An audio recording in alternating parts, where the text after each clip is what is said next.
Oh, I did it again. Hold on. What?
Hey everyone, welcome in.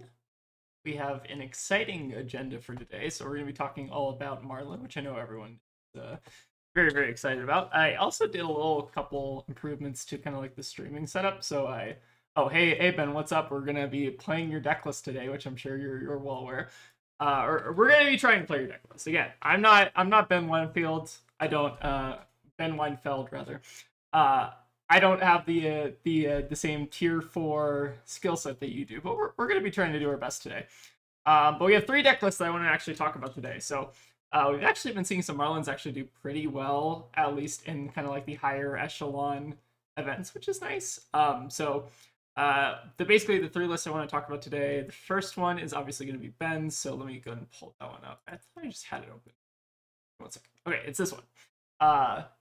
Tier 3, we got Sage out of the PT. Okay, that's fair. I forgot calling is tier 3 and then PT is tier 4. Okay. That's fair. I mean, Sage is very hard. You have to play KO or Kano or Icelander, Florian, one of those gross decks. But we have 3 deck lists I want to talk about today. So the first one's going to be Ben's, which I think is pretty reminiscent of kind of like Nate's kind of list as well. So I think both of them kind of share a similar kind of mindset on a lot of these card choices. The second list I want to talk about is actually like pretty similar to kind of something that I've ran before, like a couple like weird cards, but basically like this is kind of a little bit more reminiscent of I think some of my deck building choices. No tier 4 accolades for me, fair. But yeah, this list is also pretty cool. So this actually won the AG Open. I actually don't know how many players were in the AG Open. That's maybe a question for anyone in chat. Who knows? But this list is also pretty exciting. Like basically not running any Fables except for Riches. So we're missing the Eye. I think that's what the Rusty Harpoon is for. And then running also like 5 of the Pen Traps, which is kind of cool. And then the last list I want to talk about is actually Chandler. So Chandler, I think, also did pretty well in the calling. I think you day 2'd and then went to like top, I think you're in top 50. But basically this is like the same list that I think you played during the last calling Memphis or something. But basically, the only difference was that he replaced basically the take covers with tar pit traps. So like, imagine this is just 3 tar pit traps. But yeah, the budget list is very exciting. So like, this list is pretty cheap comparatively to Marlyn. I mean, still pretty expensive. $1,000 is like, a half a rent payment or whatever, which is kind of sad. But like, still like, I think you can even get away with like cutting the riches as well, which is like not crazy, getting to like a $500 deck. I don't know. I've been like kind of down on riches lately, and I think also Ben's list is not running riches, right? Yeah. So Ben's not even running riches, but this list is also running riches. So like, I feel like this is like borderline a cut for me. Obviously like kind of meta dependent. But yeah, the main list I think we're gonna try to play today is Ben's list. So he's actually been gracious enough to give me the sideboard guide, or I think most of these are up to date. Maybe not like perfectly up to date, but like most of the way there. I didn't really check all of them, but we're gonna have Ben in chat maybe to help us kind of infer that. So yeah, we're gonna be mostly playing Ben's list today. Ben also was, I think, 25th at calling Yokohama. So you, I think, is that min cash or max cash? I forget. Couldn't be Chandler ribbing me about burdens and authority as his Ira opponent pitches 2 reds to play Sink and Fate. I like Ataya a lot, to be fair, Ben. I think Ataya is like kind of worth the slot. Like, I don't know. It helps a lot for me into like redline decks that run D-React. So like, I've had it have like a lot of good success in like Marionette into like Fang and stuff. Like, I don't know. I'm still like min cash. Yeah. But main cash is still really good for Marlyn. Like, I think that Nate got like top 16, but like still a min cash is like very, very good. Like, I feel like what I'm trying to showcase here is that like between Chandler, Nate, and Ben, you 3 have all like consistently been doing well in callings, which is really impressive, especially with the deck that a lot of people like underestimate, which is awesome. But yeah, we're gonna be playing Nate's list primarily today. Again, he's giving me the sideboard guide, and I like a lot of the things in this list. Like, the truces are very spicy. I know Tegan's also a pretty big fan of truce. So it's pretty cool. And then we also have like these tip the bar keeps that like kind of can flex for like the throw cautions and stuff like that. Or just like whichever blue is kind of like our worst blue. So the other list we might try to play like a couple games is this list, but I think this list is like pretty similar to kind of like what we showcased on the channel before. So I don't really want to like go like too deep in this list. We might give it like a game or two. But yeah, Kai's what is their name? Hold on. I believe it's like Kai something. Let me go ahead and pull open Purple Discord and see if I can find it one more time. But basically, Kai, I think, won the AGE Open with this list. And I kind of want to check out their pairings as well, because it's pretty interesting. Let me see if I can actually pull up Ben's pairings as well. Kai Sickler. Kai Sickler. So we'll talk about Kai for a second. So I think Kai went 5-1 in Swiss, winning against Dory, Victor, Prism, Teklo, losing to a Victor and winning against a Vincent. So 5-1. And then beat 2 Asilios in top 8 and then a Victor to win AG Open, which is pretty sick. So I think 6 rounds is roughly, so anything over like a 32-person event, which is pretty good. So that's pretty sick. So it's basically like probably like, I don't know, like Pro Quest level kind of thing. And then let me pull up Ben's matchups. I have Ben's matchups here. So Ben's day 1 matchups were Syndra W, Vincent W, DOL, Dory L, which are like 2 kind of pretty, sometimes rough matchups, and then Victor, Bolton, Fang, Gravy, and another Victor W. So overall, a pretty good spread. I fatigued Victor opponent played Truce, and I played my own Truce. You're telling me about this, and I think that's kind of hilarious. So what did your Victor opponent end up doing into your Truce? I'm very curious. Did they like actually attack in? I'm kind of curious. Like, did you just like gain 6 life? I'm very curious to know like what actually happened.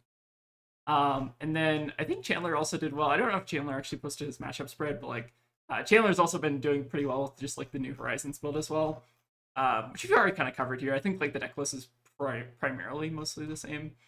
And then let's see. I think that's pretty much it. The first Trucy broke. Okay. Gotcha. I guess that does kind of make sense. It would have been funny if you both had gained 6 life. But anyways, this is going to be the deck we're going to be playing today. So we're going to be playing Ben's to start off with, I think. So let's go ahead and give it a couple games to see how it goes. Again, enough talking. We're going to go ahead and get some games with it. And they also, I think, changed the Talishar UI. The second one we both gained, so rude. Oh, no. That's so funny. All right, let's go and see if we can grab a game. So they actually changed the UI on it, so not... Oh, that looks way different. It does look very different. But we're going to figure it out together. and make a game. It was 43 plays 57 at one point. That sounds about right for Victor. Right, so we got a Slippy. So this is actually one of the matchups that we still like Tar Pit Trap into. Tar Pit Trap, I think if like Prism wasn't around, I'd be like pretty open to cutting. Let me see. Do we have a? Oh, I think it's Arachnes. Okay, there we go. Go ahead and do that board. So opponents go first. Let's go ahead and run Honing Hood, and we'll do our best to kind of figure out the matchups here. So let's go Tar Pit. You can run like one extra Tip the Barkeep. That's just an extra blue. Seems reasonable. +2 Tar Pits, -2 GTT. Okay, we can do that. Like +1 gold to tip. Seems reasonable. All right, let's go and try it. I think I got it pretty much figured out. Okay, I do like this hand, but we might end up having to lose a bit of it here. So I think the first play I want to probably make is block with Seafloor Salvage and just see what they do. Like me. But I think it's fine.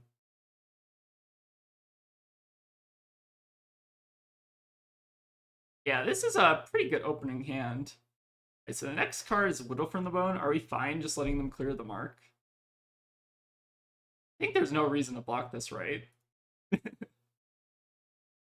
Seems reasonable. I mean, like, I think I'm just gonna let them have the mark. They don't have any way to like punish us unless it's like take up the mantle. And even then, that's not like a real punish. Okay, Stains is like fine. So I think here what we just do is we don't even have to use Honing Hood. We can just like keep this hand and send 13 most of the time. Seems pretty good. Oh, let me also fix the card. It's a little off center. Give me one. Oh, how this card keeps adjusting there. A little bit better. Hope everyone can read that. I'm not even going to load off Honing Hood there because I don't think we need it. So since they're Slippy, I think I'm going to get a little greedy here and just go for the catch instead of the gold to tip. But they both kind of like similar value propositions. Let's go for the King Shark. And the question is, I guess, what do we want to arsenal? How many yellows does Slippy typically run? It's not like a ton, right? Yeah, I like the catch of the day there. So I'm debating if I actually want to arsenal Yellowfin Harpoon. I think the answer is probably fine, especially since we don't know exactly what we're gonna like be drawing into. Seems relatively safe to arsenal Harpoon. If we like find something better, we can always like Honing Hood it back in. That's a good point, Ben. If we did end up putting this, that would have been 15, but then we like lose the hood. I think it's reasonable to like pop hood there.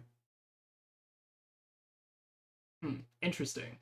So if we use the hood, then we lose it for the rest of the game, but we also just like get +3 value. I think that's like kind of fine. I always try to like save it for like if I have like a 3 oak, I'm generally kind of averse to using it, but I feel like it kind of does make a fair bit of sense there.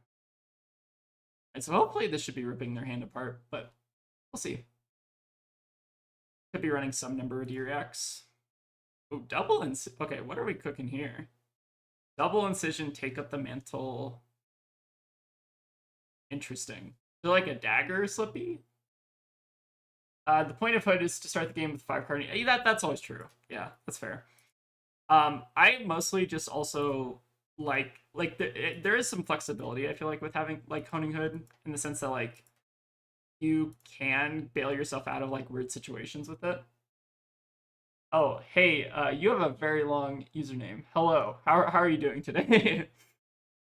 Okay, so this is double scar tissue. But yeah, if we started with a 5 card hand there, I think that's like also pretty reasonable. Hold on, let me adjust the card. Oh, welcome in. How are you all doing? Okay, let's do that. All right, so this is gonna be coming in for 7, but I don't think there's any real reason to block.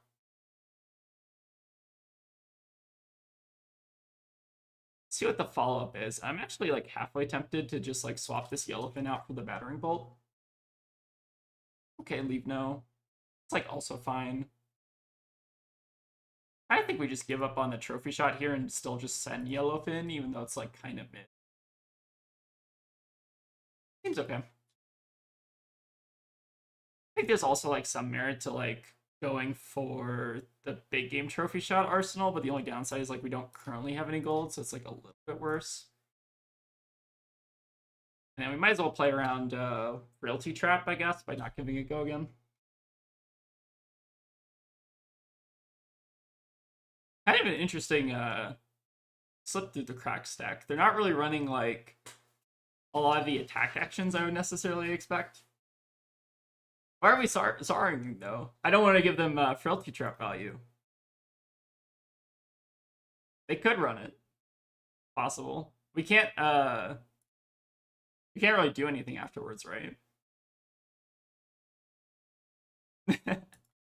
That's fair, that's fair. Alright.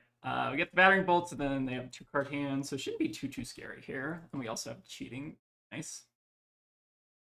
Yeah, this is like not a slippy deck I think I've ever seen before. So now the concern we have to have is we have to play around Detox with like this specific deck. That's kind of nasty. I would like to get our first gold, but if we're blocking, that feels bad. We also could just go for like the cheating hook, or the just the cheating on the battering bolts since we can't hook it. I think I'm supposed to hold on the blocks here, especially if they have like a leave no follow up. Okay, they did have the T-Tox, so that makes sense. So I was trying to play around T-Tox, given that they're playing like the very T-Tox is. I think it's real. It seems real to me, Ben. I don't know about that. T-Tox isn't real. He says as I get T-Toxed. I don't know. I feel like I have to read there, but I understand where you're coming from. I think into like a normal Slippy, I'd probably not. Okay, let's go for the cheating.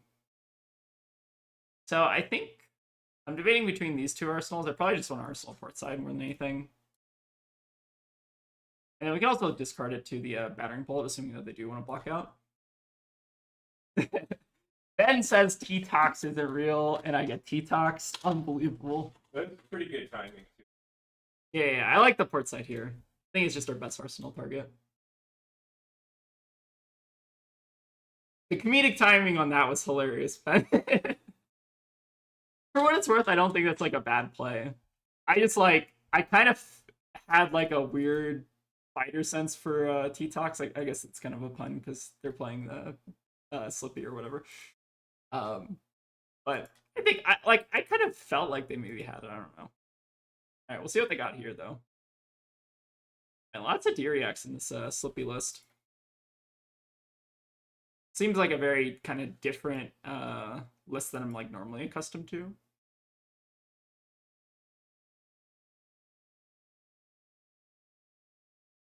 All right, we do connect with the battering bolt, which is nice. So we get our cheating. The only downside is that we lose our port side. And what do we reveal? We reveal Mark of the Black Widow and Relentless Pursuit. So that's not super relevant. All we have to do is basically block 3 next turn. Honing Hood doesn't help us. Okay, I think we're just fine here. I don't think we're even going to quiver or anything. All right, good hand for next. We do have to block, though, so this makes it like a little bit more awkward, though. So we're getting followed up by the Black Widow here. Interesting. Closer first, I guess, makes sense because they get an extra 1 point of damage. I'm like halfway tempted to just like give up Tunic here. Is that crazy?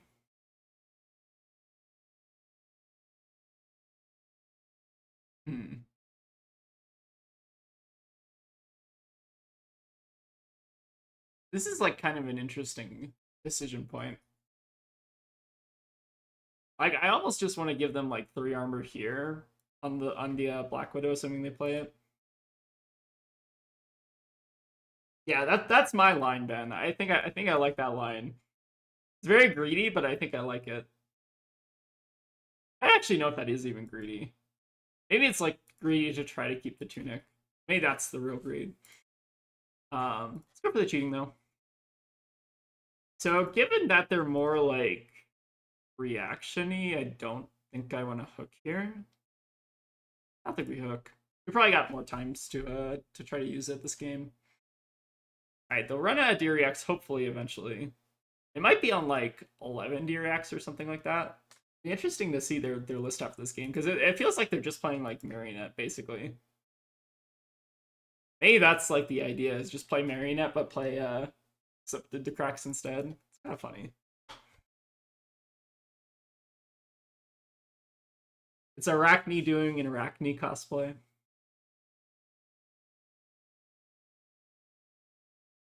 Alright, we're gonna need this Redfin to do some stuff though.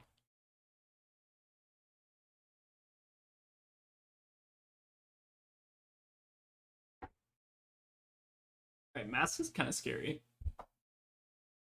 Black Widow, yeah. Okay, what do we got here?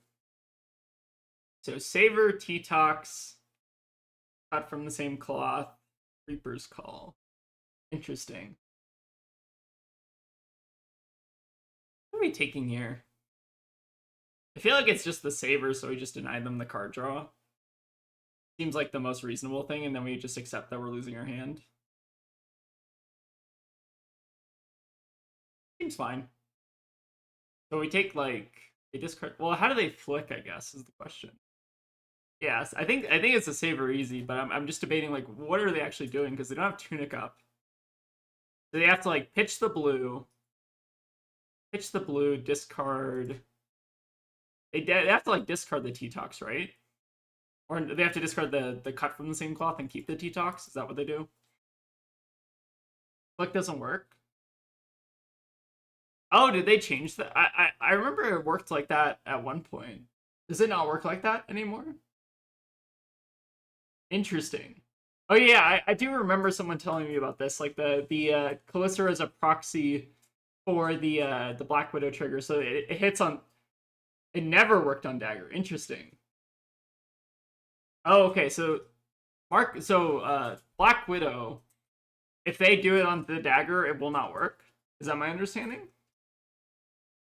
It's been a while since I've actually had this like come up. So if they okay, so assuming so Ben, answer me this question. So the Dagger never worked on Dagger. Oh. Okay, the flick dagger so it only works on this dagger. I see. Okay. That is important information. I guess it also makes a fair bit of sense.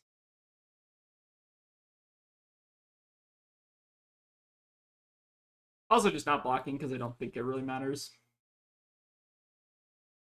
So they're sitting on T-Tox, and we get to potentially send a Shallow Water next turn, which is pretty good. Alternatively, we can also send the Redfin. Well, we know that their hand is a T-Tox, so the Shallow Water should be getting more value. I think makes a fair bit of sense. Let's go ahead and discard against the Murderous Rebel in that case. Yeah, goodbye, Rebel. I'm glad. Hey, Ben, we're coming up with the same lines. Love it. Alright, so this shouldn't work, assuming they do flick, which I guess they don't. Makes sense to me. So now this Shallow Water should be getting some decent value if we can get a T-Tox out of their arsenal. This is a really interesting flip through the crack stack. Alright, so we can... I guess the question is, do we want to even crack more gold here? I don't feel like we do. So we could have like cracked 3 gold to like draw an extra card, but I don't think that's like generally worth it. And then the question is, do we want to do anything else here? Could hook, but they are playing like a very weird deck, so I don't think we're hooking into that. Could just take out their T-Tox and see what happens. Yeah, I like kind of just sitting on the 2 gold. Doesn't feel like there's a real compelling reason to break it here. More than anything, I just want to try to pressure that T-Tox in Arsenal. And see what they got here. Alright, we put them down to 6. We get the T-Tox at Arsenal, and then they have a 4-card hand, which is a little bit scary. So, oh, Tar Pit Trap! I forgot we had this in the deck. Insane Tar Pit Trap value. It's presumably. Okay, so this says go again, so we can actually stop the trigger. So when this defense attack will go, the next time an attack action card hits this turn, effects on trigger. So this will stop the go again, but we should wait to see if they want to T-Tox this first. So let's pass first reacts and see if they want to T-Tox. Scar Tissue. Interesting. They also want to push the T-Tox as well. And now the question I have is, do we now hope that they don't have the T-Tox afterwards? I think the answer is yes. I'm putting them on not having the third T-Tox here. Yeah, I think I like tar pitting now, just so that we prevent the extra mark, and then we also prevent the one on hit from the kiss. Seems nice. This is like one of the few matchups I really enjoy tar pit in. It's like this Syndra Prism. I think what else? Even I don't even think it's that good in Defy. Like fine in Defy. Katsu, I guess. Alright, what do they got now? It's Calycera for 1. If they had T-Tox there, they probably would have used it. Now the question is, what do they want to do? Okay. Leave no witnesses. Doing what? I think we're still just fine. I mean, we could block a little bit. No. I think I'm going to just crack some gold here and try to just draw something to pair well with this Redfin here. Yeah, so I don't think we want to do anything here.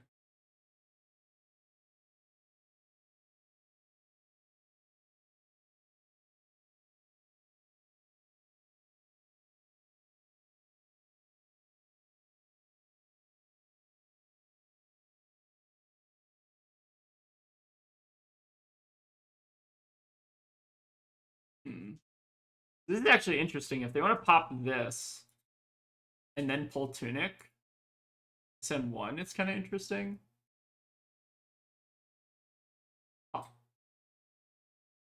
Oh, did they close the chain from the kiss? Is that what happened? Okay, interesting. Yeah, I think this is what they're doing. So I was actually kind of debating whether or not I wanted to block 3 on the leave no. So now my question is, am I supposed to block now on this to prevent us from going to 1? Maybe. I think the correct block actually might have been to just block on the leave no. Oh yeah, I think they could have still like flicked the kiss of death there, and still done like 2 damage. Interesting. I think I'm gonna try to stay at 2, which is a little bit healthier. We could also just try to kill them next turn, which I think is semi-reasonable. But if they keep any attack, then we lose the game. Interesting. How many buffs, I guess, do we have left in the deck? We have 1, 2, 3, 4. Banished, none. So what is our... So we have 6 damage on board, plus 2 armor. Plus 1 armor, I guess, if they block with the flick. I think I'm going to take the safe line. Feels bad, because we should have probably blocked on leave no, but I think this makes more sense. It means it puts us at, like, not immediately dead, and we don't necessarily want to be sending the red pin. Like, I think we need to just draw something better here. So I'm looking for, ideally, buff, or, like, a trophy shot, or just any harpoon. That could be good. I'm gonna crack 1 more gold. Even if we draw a buff, then we'd have to be gambling on pitching the elephant, so I feel like the answer is probably no. Would we have hit a buff? Okay, we would not have hit a buff. Interesting.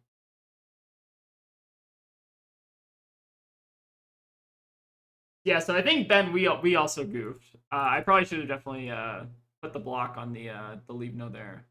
Oh, but do have a Codex coming up. So that is nice. Codex plus blue. Get to send a King Shark, potentially, assuming that we live. And then we arsenal the tar pit, hoping that they can't kill us. Seems reasonable. Let's go ahead and bottom, I guess, the truce for now. Keeping a blue is, like, kind of reasonable, but should be fine. Now let's go ahead and throw the hook on this, because we're not going to get many more opportunities. At least tar pit is nice for our arsenal next turn, so that we don't just, like, we can be a little bit responsive. We don't just, like, die immediately to, like, a random react or whatever.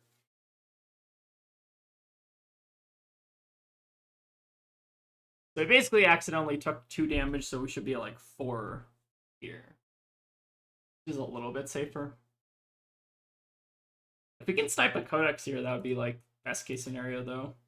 Let's see. All right, shelter, yeah. I was told that Slippy is not real and he cannot hurt me. Well, this one's real apparently. I mean, they're mostly just playing Marionette at this point. So I don't know. Maybe Marionette, like this is basically just playing Marionette, right? Okay, so they have To the Point, Relentless, Mark of the Blood.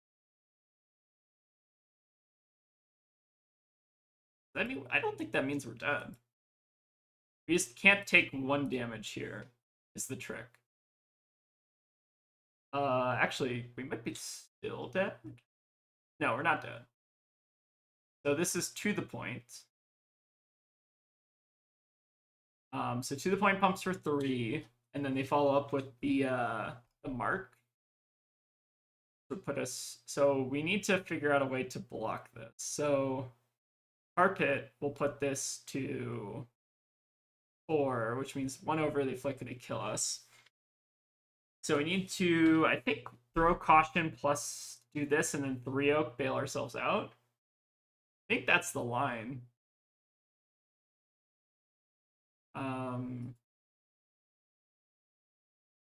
Yeah, it makes sense to me.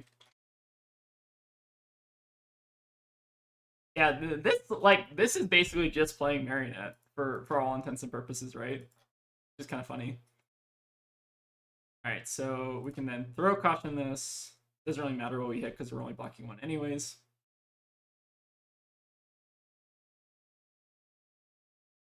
And this will not. Well, I guess this was never going to trigger to begin with, but now we block here, and this will also prevent us from going to 1, and then we can just crack back with the 3 Oak hopefully. Oh, we have a Shallow on top. Wait, that's actually huge. So we're just gonna draw that. Okay, we might like mildly punted this game, but that's fine. Now the question is Shallow versus Bluefin. I think Shallow is better so that we can just threaten their life total, which is the most important thing. All right, a little bit of a warm-up game, but maybe we're still getting here. Let's see. This is a fun one to start it off with, though. Yeah, the tar pits were doing some work there, I will say. Yeah, it's weird. This is like not a standard Slippy build, but like I guess it's kind of like working against us, right? Because they're like playing cards that we wouldn't expect them to be playing. It's kind of funny.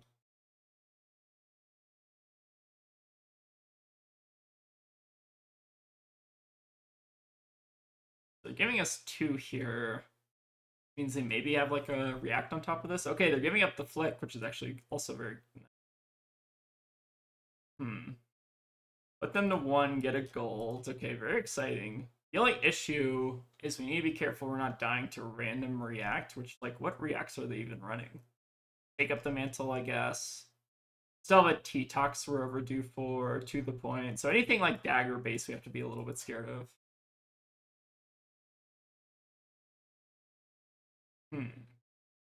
Interesting hand. Oh, CNC we can deal with. This is easy. Okay. Or is it easy? So, what is the line here? Are we cracking 3 golds and then hoping... Well, actually, the block with the Codex, send Battering Bolt. Is that even good, though? I feel like we're blocking Battering Bolt and Bluefin and then just trying to draw... Well, is this easy? We could also just try to send a Goldfin Harpoon. Yeah, I think I like your line of just trying to draw something for Codex. I think that's what you're seeing, Ben. And then if like worst case scenario, I think we can always fall back on the Battering Bolt here. Yeah, I think we're going for the 3 blues off the top, and if we don't hit it, then it's maybe fine. Unlucky. Okay. Now we're gonna have to pivot. So now we need to draw 1 blue off the top. Oh, we're battering for 6? I think we're trying to go for Goldfin for 9, right? Isn't that better?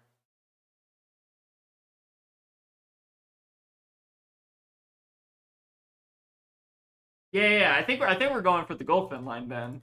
I think I like where your head's at. All right, blue off the top. Okay, easy peasy. Never didn't happen. Little bit of a tense one there. I think inopportune cheating, maybe. 12-second delay. That's fair. That's fair. That's fair. All right. Do we have them here? Oh, we just barely got it. Crazy. Okay, let's take a look at this list because this is fascinating. So this is literally just Marionette, but like playing Slippy instead. That's kind of crazy. That's actually wild. That's so funny. I think this, like, I've seen this exact same pile of cards, I think, in a Marionette deck before. And they're just choosing to play the other hero. Nobody at my armory respects the Goldfin. Well, they should show them this video. Or I guess this is stream. Show them the stream and they'll respect the Goldfin a little bit more. I don't know, Goldfin does some work when your hand's pretty bad. But first one's a W, so pretty good. I think, all right, so they made a couple mistakes this game. We made a couple mistakes. You know, all evens out at the end, but we still get to clutch that. That's nice. All right, let's do another one. But that was a fun one to start off on. I think, like, even if I lost, I'm, like, kind of fine with that. Ooh, Tuffnut. Love the Tuffnut matchup. Yeah, for Tuffnut. We want first on Tuffnut? Okay, fine. I still think, like, second is, like, semi-reasonable. All right, who's inviting me to chat? No way. What up? I'm in streamer mode, so I can't see your user,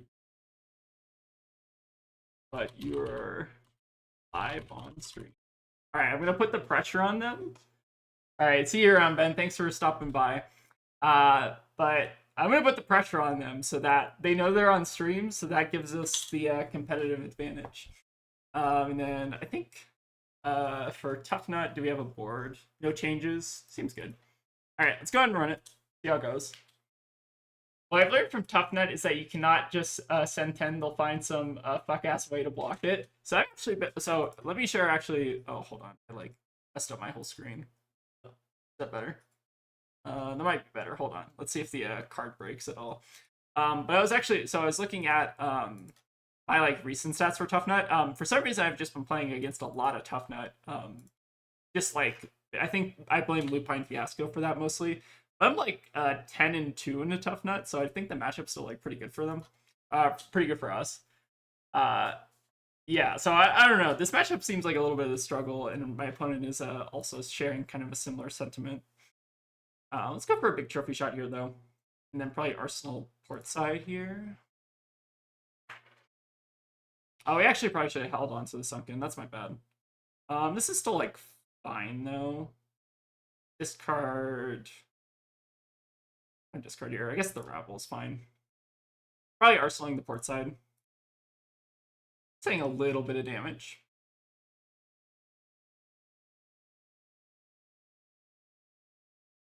I don't know. I've historically actually liked this matchup. I've gone second into a lot of Tuffnuts, and I've still found like some decent success. I don't know. I like this matchup a lot. I enjoy it. And we're starting off with H damage, which is also fantastic. Oh, and this hand is like disgusting. Actually vile hand. All right, that being said, they're gonna have a pretty good crack back here, so a little bit scary. They get sent Jaws into presumably Rock for 13 with 2 toughness. Not too bad. Like, these are like the Tuffnut hands that I think you're like normally trying to do, is just like send 13 basically like every turn. If you can. It depends, I guess, like what this card is. Oh, Ripple Away. Okay, interesting. That's also like a pretty cool way to like just discard, like get a card out of your hand. I like that. I've actually seen a ton of Ripple Away on Tuffnut, but I feel like it makes sense.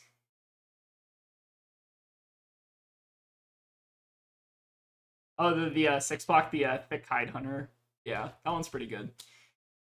Let's go ahead. So how do we want to start this off? So as weird as it is, we're probably actually going to be port sighting here, just so that, like, instead, like we're refreshing our gold so we get the free hook, which is I think very nice. And then I think we're just going to trophy shot, try to discard a random piece of crap off the top, like a Redfin there. So we could get slightly punished for this, but we never get punished on my channel. Setting a nice clean 17 here, hopefully. Not super clean because we didn't get to keep an arsenal, but I will accept that for the extra hook there. I think that seems pretty okay though. Nice little 17 on turn 2, not too bad. I've still got it. Not completely washed.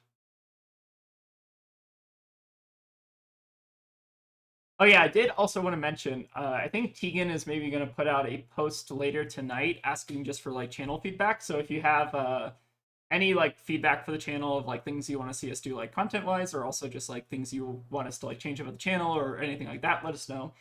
I think it's gonna be like a YouTube post, so you should be able to like comment on that. But also feel free to like comment on the stream if you have any ideas in like stream chat or whatever. Happy to take a little bit of feedback. But yeah, nice little 4 on hit gold. Seems pretty good. And then we get to take. They have a vigor token. Probably the send hacking, right? They can just like arsenal the jaws, but I don't think. Not too shabby. Seems okay. Decent. Average Marlyn turn. Oh, and this hand's also going to be nuts. If we get to draw like 2 blues in a row off the top, we get to send 13 and then also keep an arsenal, which is kind of nutty. Seems good. Let's go ahead and start cracking some gold. So we need exactly 1 more blue here. And if we hit a yellow, we obviously just like re-roll it. Okay, perfect. Never have to question it. Now the question is actually King Kraken versus King Shark into a Tuffnut. Surprisingly, I'm like actually considering Kraken here because a lot of their best cards are actually non-attacks, like Rip Off the Top. What other good non-attacks are there in Tuffnut? Maybe there actually aren't that many. Maybe it's like always Shark and I'm supposed to like Arsenal the Kraken. I thought there was like more than that though. Maybe I'm like hallucinating Tuffnut cards that actually don't exist. Also a possibility. Yeah, these have been some pretty like average Marlyn hands, I'd say. Okay, they get to stop our cheating, but that's like fine. Not the end of the world here.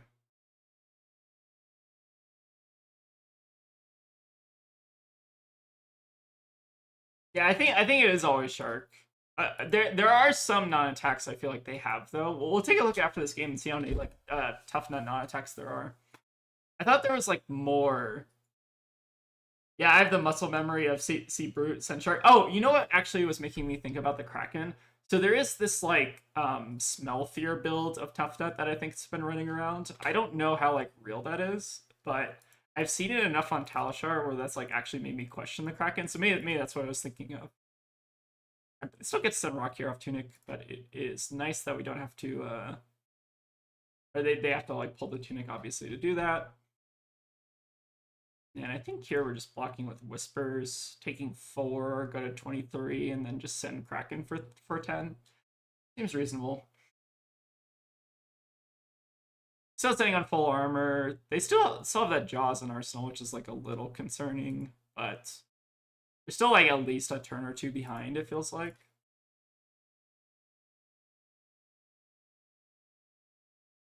Hope I didn't give my opponent the stream nerves too bad. Can crack a gold for a buff. I don't. So the reason that I didn't want to crack a gold for a buff is because I want to save this 3-oak for next hand, just because it like guarantees us that we're gonna have a really powerful next hand. That was my logic behind arsenaling the 3-oak, is that I want to save this for like a better opportunity when we can already just send 10 here, and I think that's like fine. Plus we're not trying to like force this through or anything. Like I kind of am very cautious about using gold, especially in this matchup. Like I want to make sure I'm using gold to like do something very specific, as opposed to like we have some buffs, but like the odds of hitting a buff are not like super high. But anyways, whiff on the Kraken, which makes sense. And then how do they make their hand work? I guess they have to like send packing or something. Like this is the hand I want a 3-oak on ideally. We have like 2 buffs in hand, plus some good stuff. But I think they're gonna send packing us, so we have to be a little bit cautious of that. So against send packing, we block sunken, armor, and then we just get to crack back with a pretty decent sized hand. We could also give up on the 3-oak, which does not necessarily leave us in a better spot. We'd have to like crack gold to find blues. I think I'm just passing here, and then I'm going to block with these sunken. We might actually pitch the 3-oak, as crazy as that is.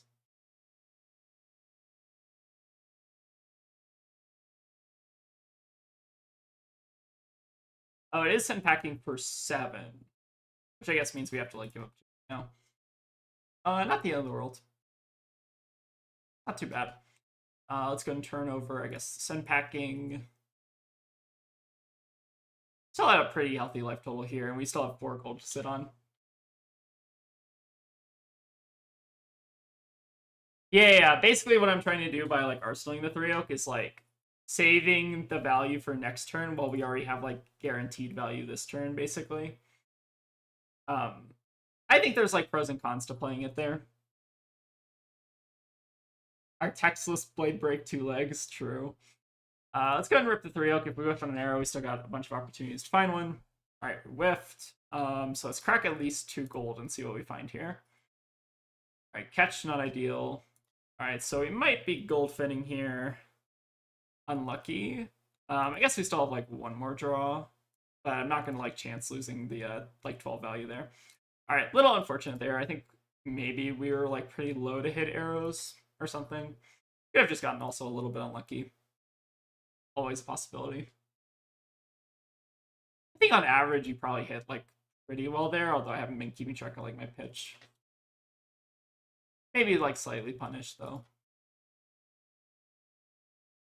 So we could have also like played the codex out before if we wanted to like really make sure that there wasn't a possibility of that happening. I think we're still like in a fine spot. I think if the game was closer, I'd maybe try to think about that a little bit harder.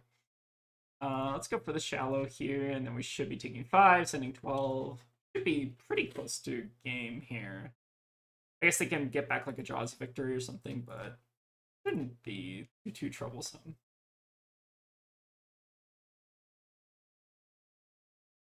The important part is that even though we got unlucky, we played like the macro this game, I think, pretty well.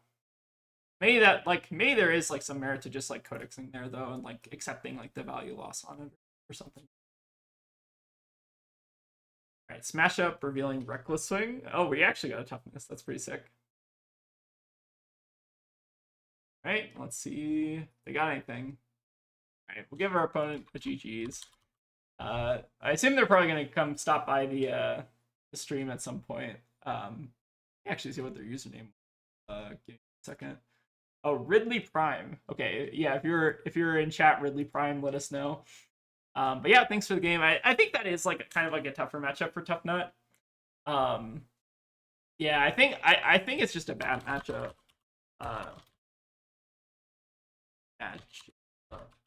Yeah. But anyways, I think like I think Tuffnut just like kind of struggles, is my opinion.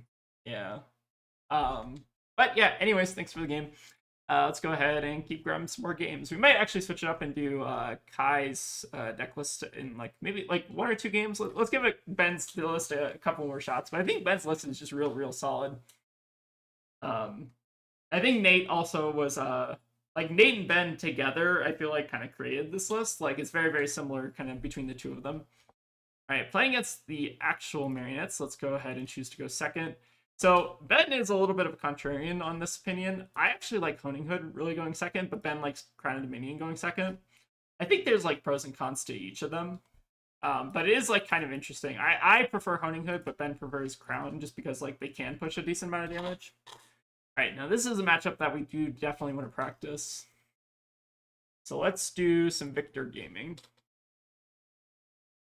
So I believe what Ben was telling me he does into Victor is he runs the tip of the Barkeeps and the Battering Bolt and assumes that they're going for fatigue normally. And then they're going to put us on first, which is exactly what we want. We run Crown of Dominion. Okay, I think this looks good. Yeah, we'll see how this goes. This is like the matchup that I probably want to practice the most. Just going into like Nats and Pro Tour Las Vegas and stuff like that. A lot of Victors lately, which is concerning. Oh hey Ridley, how's it going? Sorry for the Tuffnut walloping. Alright, let's go ahead and start by cycling our Goldfin here. Yeah, I just think that's like kind of a rough matchup, Ridley. Like, I don't think you necessarily did anything wrong. It's just like kind of hard. Let's go ahead and pitch throw cautions for later on. And then we'll go ahead and just send the battering bolt.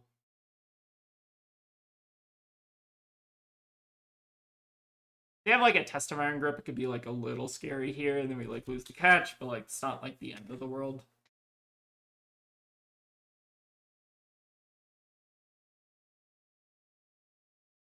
I've used Hood to deny sloppy codexes and makes them second guess using the blue book in the middle of a turn. Blue book. Oh, for Tuffnut. Oh yeah. I forgot that Tuffnut can also run by the book. That makes sense. I've not actually seen a ton of Tuffnuts actually run that card, which is kind of funny. I don't know. Maybe they do run it. I've just like not seen it. It doesn't seem like it's a bad card though.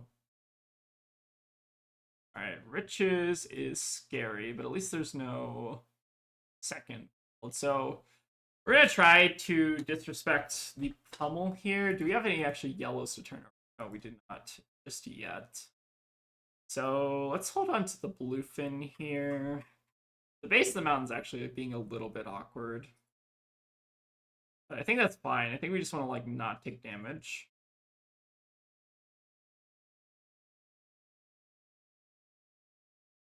We could also hold on to the bluefin. Tucking doesn't do anything, it's the issue. Kind of a hard block.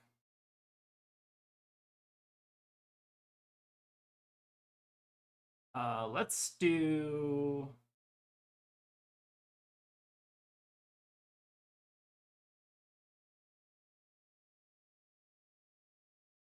Alright, I'm thinking about this. Let's do these two, I think. They have the pummel, so be it. Sure. So we get to Arsenal, now the Rabble, which is like whatever, but acceptable.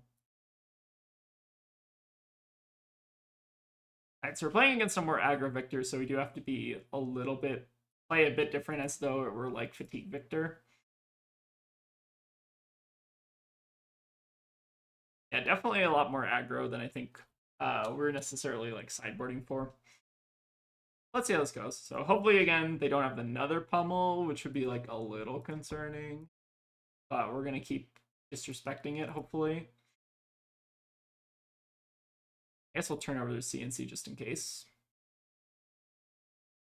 Okay. Dodge the second pummel, which is good. Now what do we want to do? Starting with the Rabble feels awkward because they can Test of Iron Grip if they're running like a more aggro Victor. But Test of Iron Grip isn't. Who runs that card? Having a yellow on top is also unfortunate, just like the Test of Iron Grip. Unlucky. This game is not going particularly well. So test off the top revealed the yellow. I guess we like Arsenal the Redfin now. This is going like very poorly though. Interesting. This is like the kind of Victor that I'm like scared of when I like board into like the more fatigue package, I guess. Oh boy, we're gonna be blocking a lot here. Spinal for 9. Yeah, that's pretty good. I guess we could like pitch deck or codex for like later in the game. The issue is the yellows 2 blocks are a little bit annoying here. Also like base and then add like shifting plus gold to tip, which would put this to 7, which is pretty good. But then we don't have this for dominate later, which is awkward. I guess it would be the trophy shot plus this, and then we pull Tunic to send Redfin. Probably the play.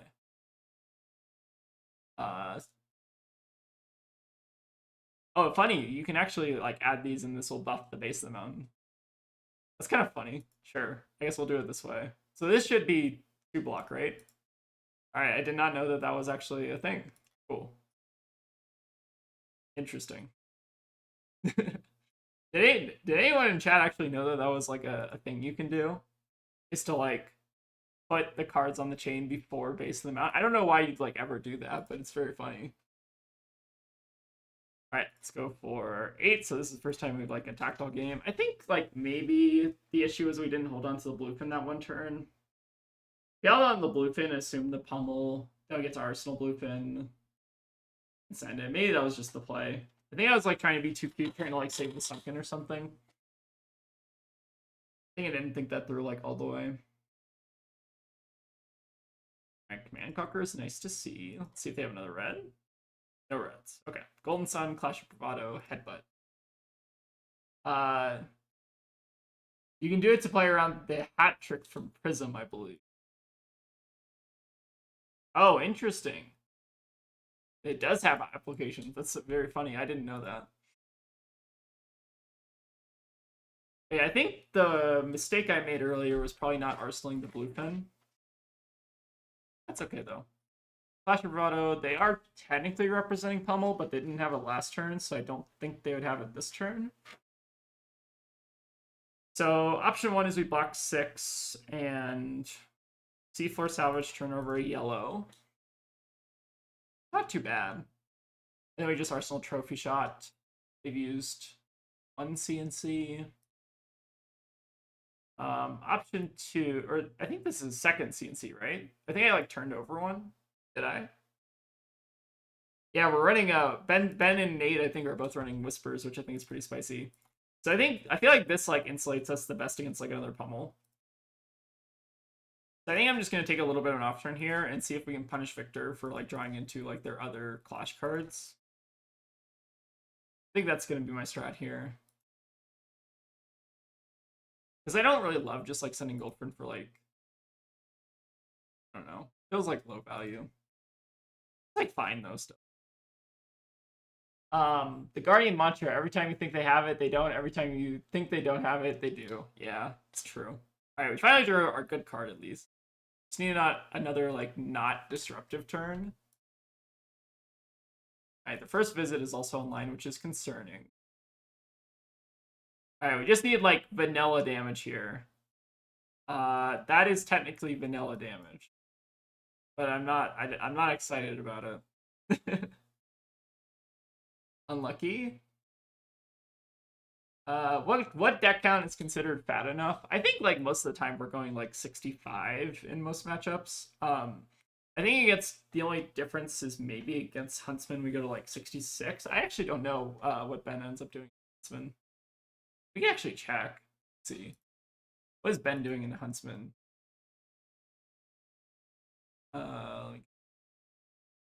Gotta go back. Fine, eventually. 65 is the cap. That's what I figured. Alright, but hopefully we can try to blow them up, although they are drawing a Ripple away next turn. Oh, and we're drawing a King Kraken off the top. Or no, oh, they're milling the Ripple or something, or they're rerolling R. That actually might be good for us. Very curious to see what they're gonna do here. Okay, they rerolled us into a King Shark, which is kind of hilarious. Basically the same as the Victor config, you just don't bring in base. That makes sense. So how do we fix this hand now knowing that we're drawing into a red? So we big game trophy shot, discard Goldfin, draw into a red. Then we need to hit a blue off the top in order to get the full value. Or alternatively, we just pitch the cheating. I think we're still doing this regardless, right?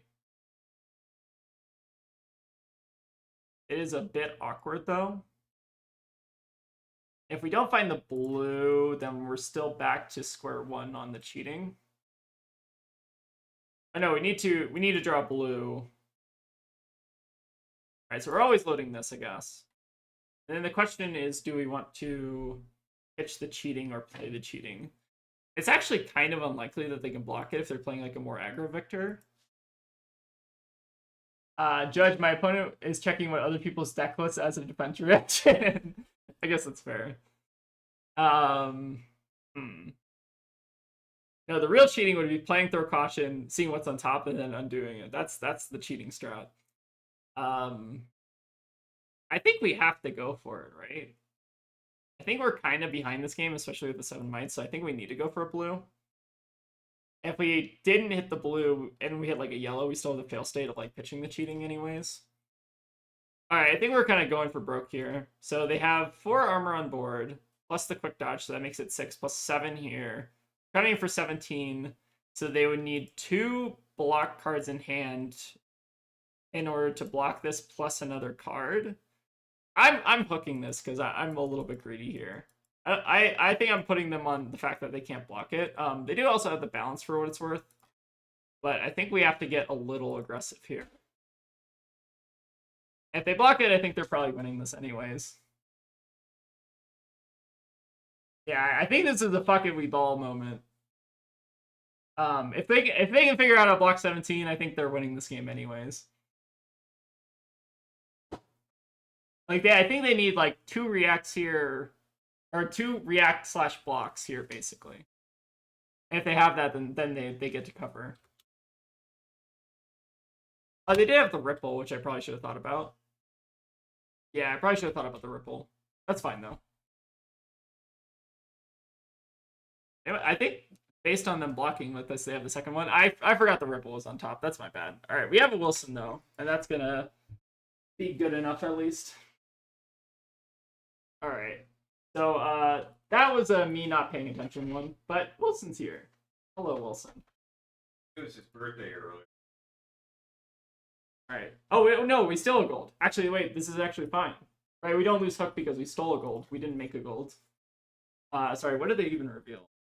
Right behind, was it 2 blues? Hold on. Let me go back. Sorry, 1 second. This might actually make me go back all the way. Okay, there we go. Cool. So we actually still get to keep the hook around. I forgot that stealing a gold does not make it go away. Maybe not punish. So debilitate or right behind you. I don't think it matters here, right? This is also 3 cost. Yep. Hello, Wilson. Big bud. All right. Let's go ahead and get rid of. I literally do not think it matters. We're just gonna take it. Lore accurate pirate gameplay, true. Debilitate is better to take. Does it matter? I don't think it matters. Like I think they're like almost surely just sending Miller's grindstone like for the time. All right, unfortunate hand where we drew the eye, but kind of fine. So we're presented with another choice here between sending the shallow water and just blocking a bit, but blocking doesn't necessarily help us. I think this is a no blocks, right? Right behind you is a 2 block that can get stuck if there's no block card in hand. Interesting. Let's go ahead and just take this then. I guess that's maybe a decent argument for right behind you. Oh, they mill like Codex up the top. Gross. Do not like that. That's okay. Little unfortunate. All right, let's start with the gold crack here and then just see what's on top. All right, King Shark. Oh, that was weird. Yeah, let's draw the King Shark. I guess we're just sending Catch of the Day. So actually, we have a choice here now. We have a choice between the Catch of the Day. Also, we probably should have bought the Redfin if I didn't, which I don't think it. Let's go to Arsenal. So King Shark always here. And now the question is, do we want to hold back the shallow water, or do we want to play it out? They are on Test of Iron Grip for what it's worth, so they should have 2 left over, which incentivizes me to, I believe, go off an Arsenal. I think we just want to be doing on-turn, off-turn against Victor. I feel like this is most conducive to that. This is probably not hookable, though. Still have like 7 fridge just on board. We still have a lot of work to do this game, but I think we made like a few minor mistakes.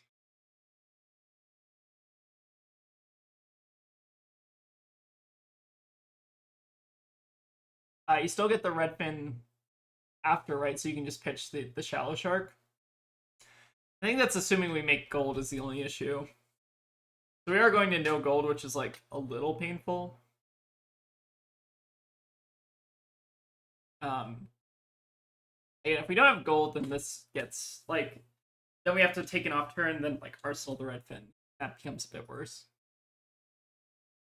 You still get the red fin after, right? So you can just pitch the shallow shark. Or sorry, I just read that comment. I'm like, I thought someone else posted that. That's my bad. I saw like movement on my screen, I thought. Alright, E-strike. Triple. Sure. Let's increase that -1. Okay. So I believe that means we don't get either of these. Oh, but at least we time walk them. Not nothing. Oh, we need to draw hot this next hand. This is about as good of a hand as I probably could have asked for on a no gold hand. Or actually, wait, we can still C4 salvage if we. Interesting. So I guess we're always C4 salvaging here. I guess the question is whether or not we want to play truce and just set up a red fin, or if we want to pass. Kind of funny. Truce or red fin? The only issue with red fin is that we do go off the gold. And they are kind of overdue for react, so like sending 8's not necessarily the best thing in the world. I actually kind of like the truce here. Is that crazy? I think I'm just trucing here. They've not seen a ton of their react card or their block cards, right? Like they still have presumably 2 more test of iron grips and then 2 more test of strengths. I think we're just doing this and making them attack into us. Shifting, truce, arsenal, red fin. Interesting. So you know, I liked kind of making the gold there just so we have like the one little piece of insurance in case they do like mess up our arsenal. But I could see shifting, truce, arsenal, red fin. Do you know truce in Portuguese means I brought? I did not know that. It's kind of cool. All right, technically they are presenting pummel here. So if we're shifting tides plus the truce, that puts us up like a couple cards, which is pretty good. Yeah, maybe the shifting tides is actually better than 8. Don't actually like do what type? Well, I think we block with the tip the barkeep and do this. If they have the pummel, then we can like ditch the 3 elk worst case scenario. They haven't like presented the pummel in a while. I don't remember what this arsenal is or if we've actually seen it. Let's see if they do have the pummel now. I'm curious. Okay, no pummel still. Don't let them know what cull means. Oh no. What does cull mean? Don't say it in chat though if it's bad. I'll preface that. Yeah, don't post. I have an idea of what it is. No. Okay. Yeah. Don't post it. Don't post it. We could actually end up losing the 3 oak here. Oh. Interesting. I feel like there might have actually been a better line. Was there a better line in the sense that we could have like Birders Rabble, tip the barkeep, held on to the 3 or like use the 3 oak? I feel like we're still like kind of limiting how much damage we're actually sending. Might have been like strictly better to play the murders though, if we're assuming like a test of iron grip or something. Oh, they're also on trounce. Okay, good to know. All right, so they win the first one. Drop the trounce. So they drew. What did they draw off the trounce? They drew Thunderquake. Sense. Is there a Discord for us Marlynn believers? You can join the Flesh and Bad Discord if you want. There's also just like the purple Discord. If you go into like the Marlynn channel, I know a lot of people post in there. I post in there semi-frequently. But you got like a couple options for like Marlynn channel. I don't think there's like a dedicated one though. By the way, why truce in the list? I've sorted to learn Marlin on a few days ago. Started. Oh, started. Sorry, I can't read that. So yeah, basically, I think truce is in the list to basically have. Well, I think first and foremost, it meets like the requirements of being like a blue 3 block. Now we got a CNC with a potential pummel behind it. This is annoying. I think I'm just gonna commit to blocking this. You can also give up Tunic, but like we get to hold on to the 3-oak. That seems pretty good. If they do pummel, we're just taking 3 damage. But basically, Truce meets the requirements of basically being a blue 3 block that also you can kind of like play for decent value. Like basically, you can like slam Truce on like turn 0 of the game. It's really good. You can also just like play it when you want to have like an off turn, like the kind of more niche scenario that we kind of just had there. So basically, like we played Truce because we expected our opponent to have like block cards in hand or have like a very mid turn, which they ended up kind of having. So that was kind of like the rationale, basically. Truce is also just a cool card. Truce is a cool card. That is fair. We'll try out Arsenal the Gold the Tip, I think, for next hand. Still in a bit of trouble here, though. Have we made a goal this turn? I don't think we have, right? Do not. Okay. Sending a couple middling hands here. But basically, you just want Truce to kind of have like on turn, off turn kind of thing, or you basically just want it for like the turn 0 high roll event. All right, love to see them whip the Clash off the top though. That's good for us. All right, Cranial Crush in Arsenal. We're drawing into 3-0. They should not be able to pummel this unless they like draw cards off gold in a weird way. Interesting. This is not the hand that we necessarily wanted to be able to punish this.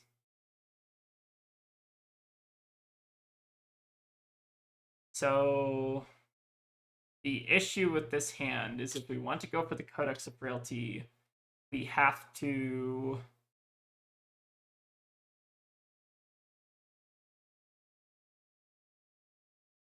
like crack gold to draw blues to Codex of Frailty profitably, right? But we cannot do that given the context of our hand. Or like we have to block like with 2 cards here, basically. We do have the battering bolt for what it's worth, which would put them off at least a pummel.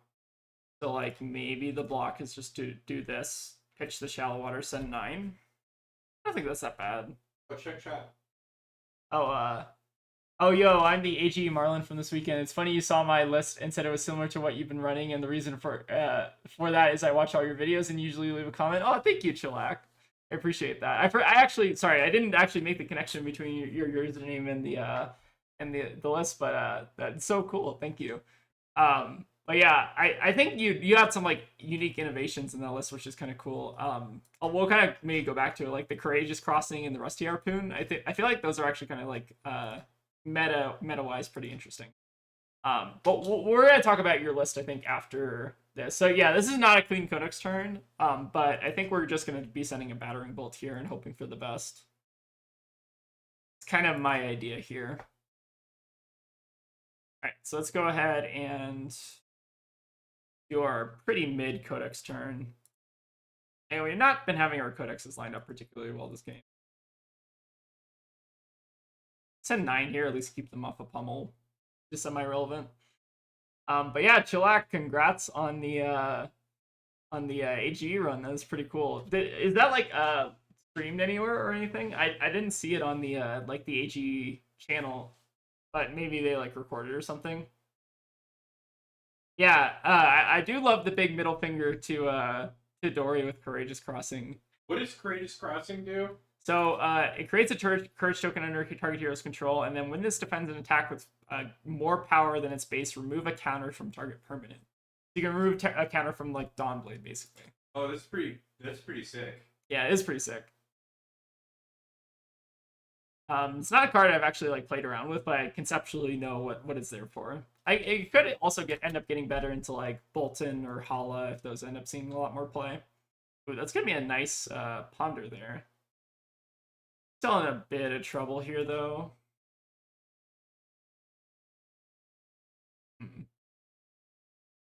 Yeah, it was streamed. My quarterfinals against Cilio and the finals against a Victor were both streamed. Oh, nice. I'll have to see if I can pull those up. Oh, interesting. They're not choosing to Tunic here. What does that mean? Wait, what did they draw? They revealed a Cranial Crush.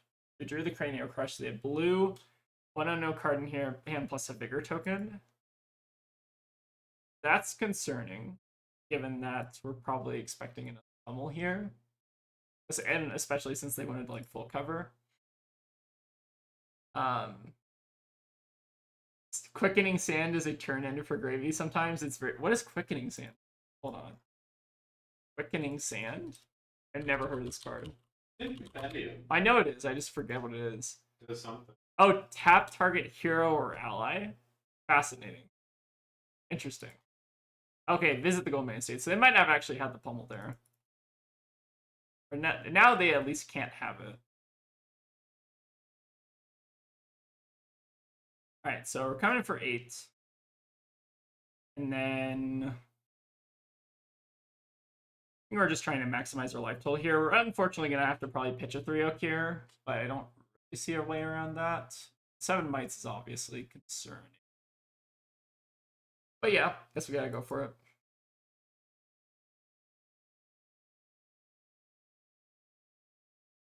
Yeah, I guess 3-oaks are also like pretty late this game. I don't know. The game has been weird. I guess we're still going to try to go for like kind of the block out value lines, although I'm still like kind of concerned. Wait, what happened to their all their golds? Oh, there it goes. That was weird. Anyone see that? I guess it like kind of scrolled to the side.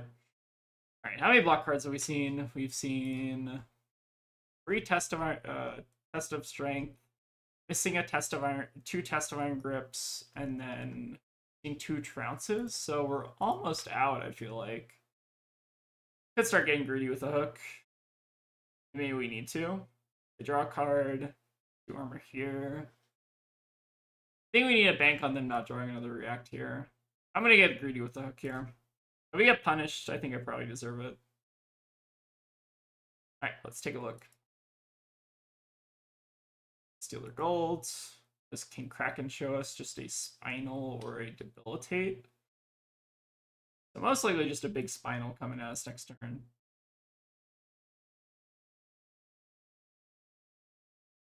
We gotta stop sleeping on the blue pen traps. There is some sauce. I think there is definitely some sauce there. I'm not doubting the blue pen traps. All right, these throw cautions are gonna need to do a bit of work here. Actually, we might just be dead regardless. Let's find out, I guess. All right, Codex is not what we needed. I guess we're gonna be doing this anyway. So do we still die here? Probably. Yeah, I run Courageous Crossing and Frail Swing Line as blues that can help against Dorinthia. I actually resolved the Frail Swing Line, discard against Dorinthia in my first game of Swiss. That's pretty sweet. So this is currently blocking 4. We can block this plus this. That is currently 9, which is our life total. So unfortunately, Codex of Frailty doing a little bit of work against us that game. Unlucky. But I think we also like made like some minor misplays that game. I feel like their draw was just like pretty hot though. I feel like this version of Victor is like definitely a little bit worse if we board into like this more like kind of fatigue game plan. I don't know. It feels a little bit weird. Well, I'll have to practice the Victor matchup a little bit more. But actually, now that Chiliac is kind of in stream, all it takes is Codex being 4 cards away from Frail Swing Line. That's fair. That's fair. All right, let's go ahead and play Chiliac's list. I kind of want to see what you're cooking up here. So we're gonna run it as is, no Eye of Ophidia, just playing it kind of basically similar to I guess my current list. But yeah, thank you Ben for the run at calling Yokohama. So Ben was top 32, very very impressive. Let's go ahead and now try out Chiliac's list. So this is going to be running the Courageous Crossing, the Frail Swing Line, the Rusty Harpoon, the Trusty Rusty. Lots of exciting stuff in this list, which is going to be pretty cool. And I also want to try out the Mutinies. I think these have actually been kind of overperforming for me into Victor, especially when they get like just those like really big gold piles. What did I miss in chat? Hold on. Ridley Prime, awesome. Hold on. Let me catch up on chat for a second. Where's Ridley at? I miss. Yeah, it's like too far up. Would a milling on hit harpoon be good? Like mill as many cards as damage you dealt with it? That would probably be pretty alright.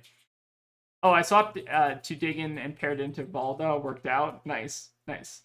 Oh yeah, you're playing some Tuffnut. Nice. Okay, but yeah, let's go ahead and try out Chili X list and kind of just see how it goes.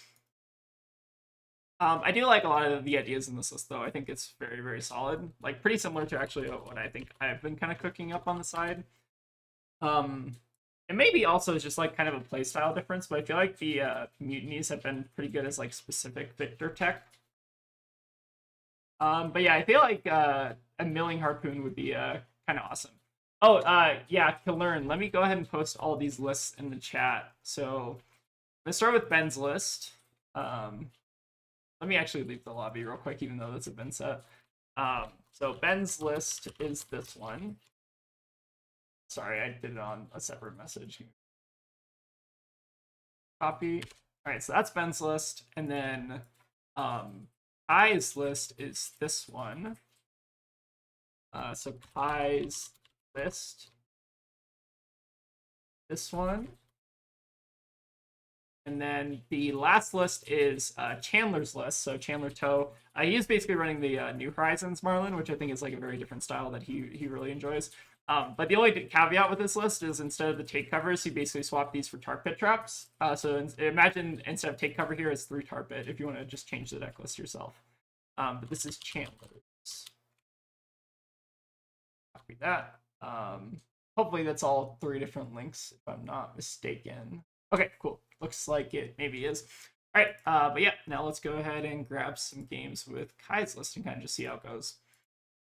I do want to revisit New Horizons at some point because I know Chandler's also been doing quite well with it. I feel like it's just maybe not a me card. I don't know.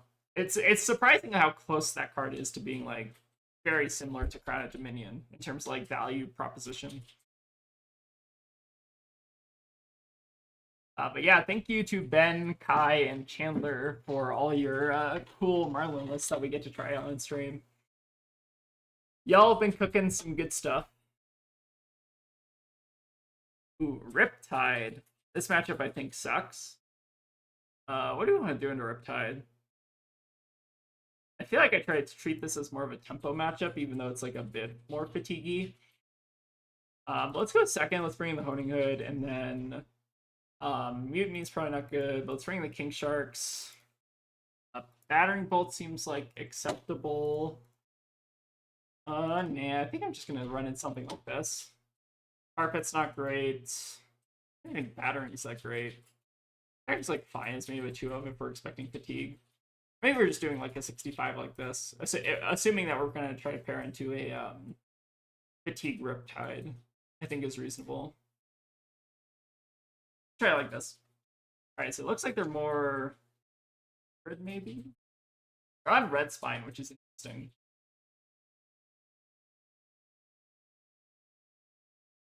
All right, Swift shot.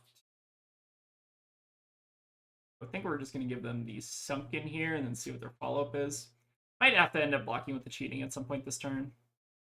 But we'll see.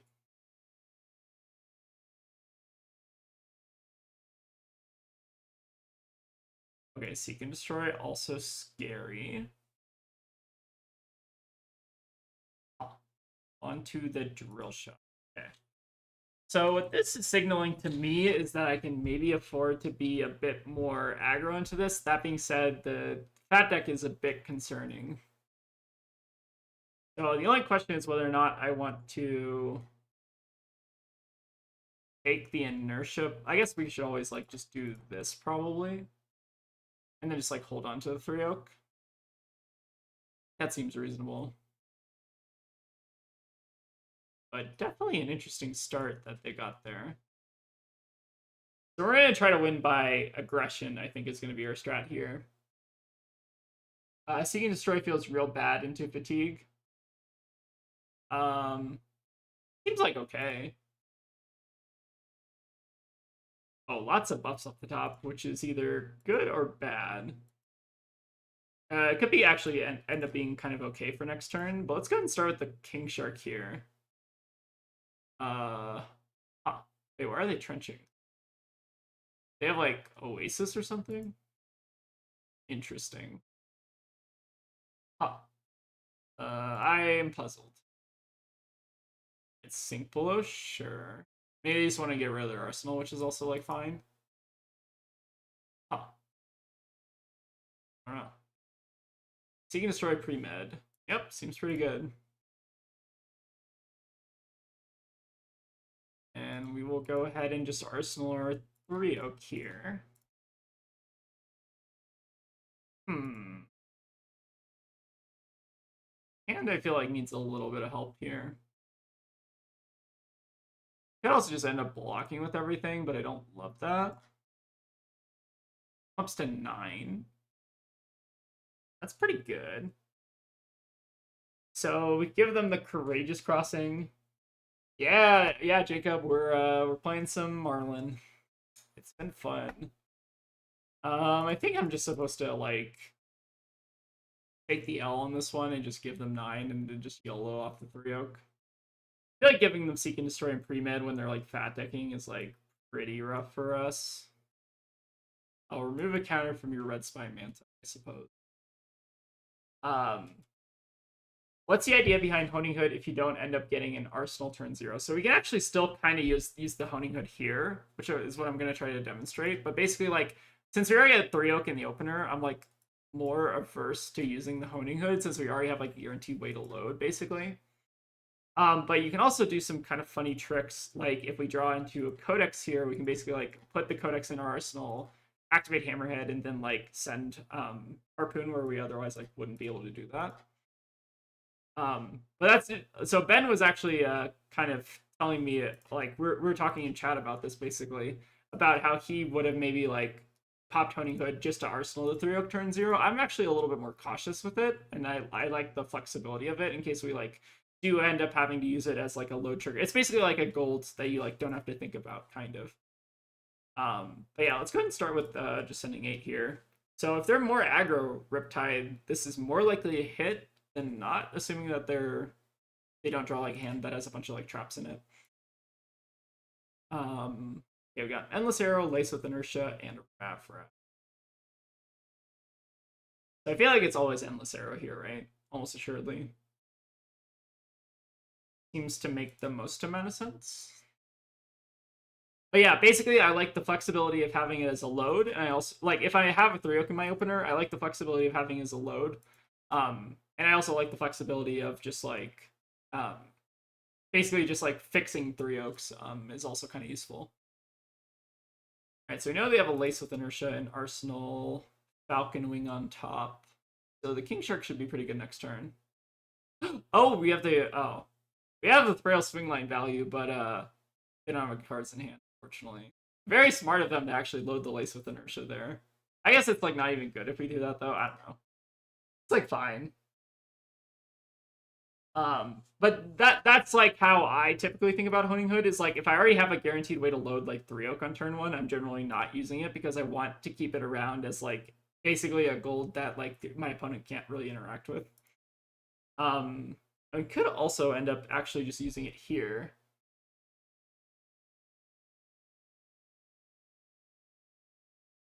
I've been hearing a lot about Warmongers lately. It seems like Chandler and Ben both saw like a fair portion about it of it at the Pro Tour.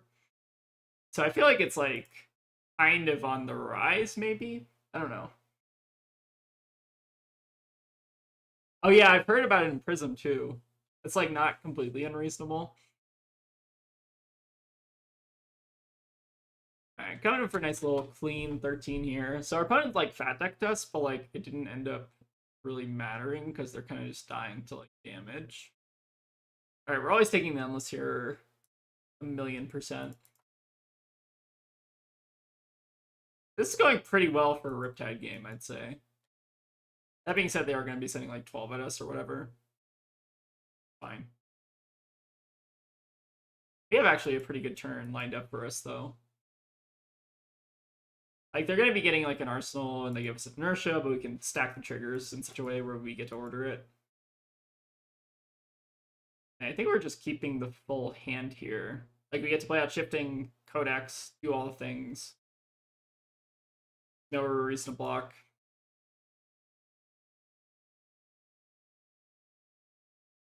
Oh, is Chandler the name of a character in Friends? I didn't know that. I've never actually watched Friends. That is true.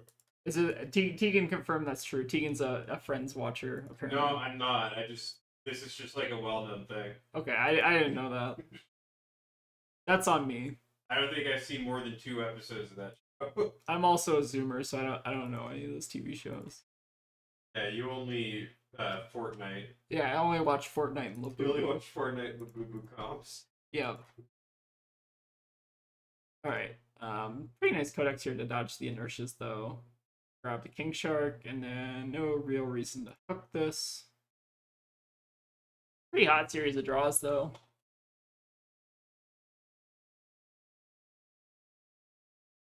All right, love seeing the Bolton shot. All right, Buzzsaw is annoying, but only 7 value or 8 value, I guess. Only an 8 value Buzzsaw trap. A paltry Buzzsaw trap. All right, they got their Buzzsaw trap out of the way. Nice. I think they do have ways they can buy it back though, right? With the Murky. They have to be, I guess, a little bit careful. Let's also make sure. How do I hold priority? Oh, I think it's they moved it down here.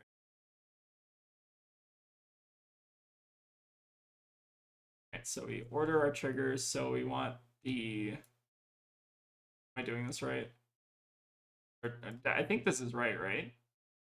We want the right side to go first. Yes. Okay, we did it right. I always forget how that works.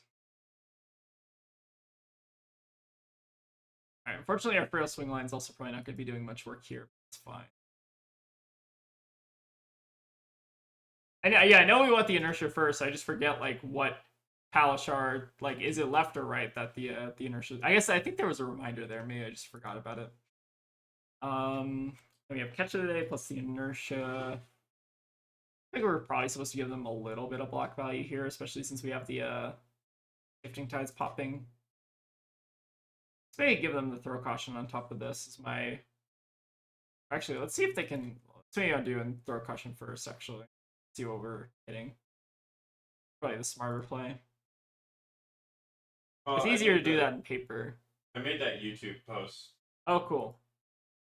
All right, Tegan has made the YouTube post in case anyone has any channel suggestions or anything.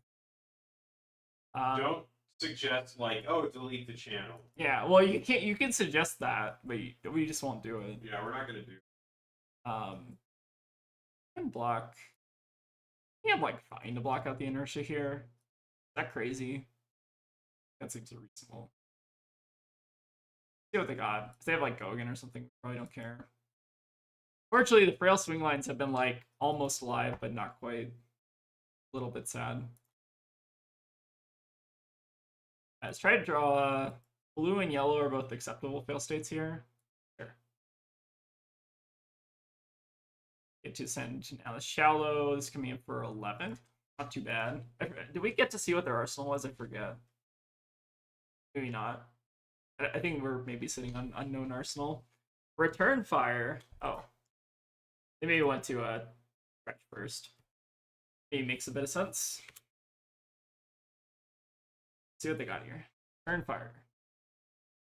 Seems good. Bolton shot and Falcon. Okay, that's fine. And inertia trap, sure. So they're gonna be able to. Oh, both of those are gonna be live though, so they're getting like 6 value off these. Disgusting. A little bit gross. Maybe this is still a cursed matchup. Maybe I was just getting lucky in the beginning of the game.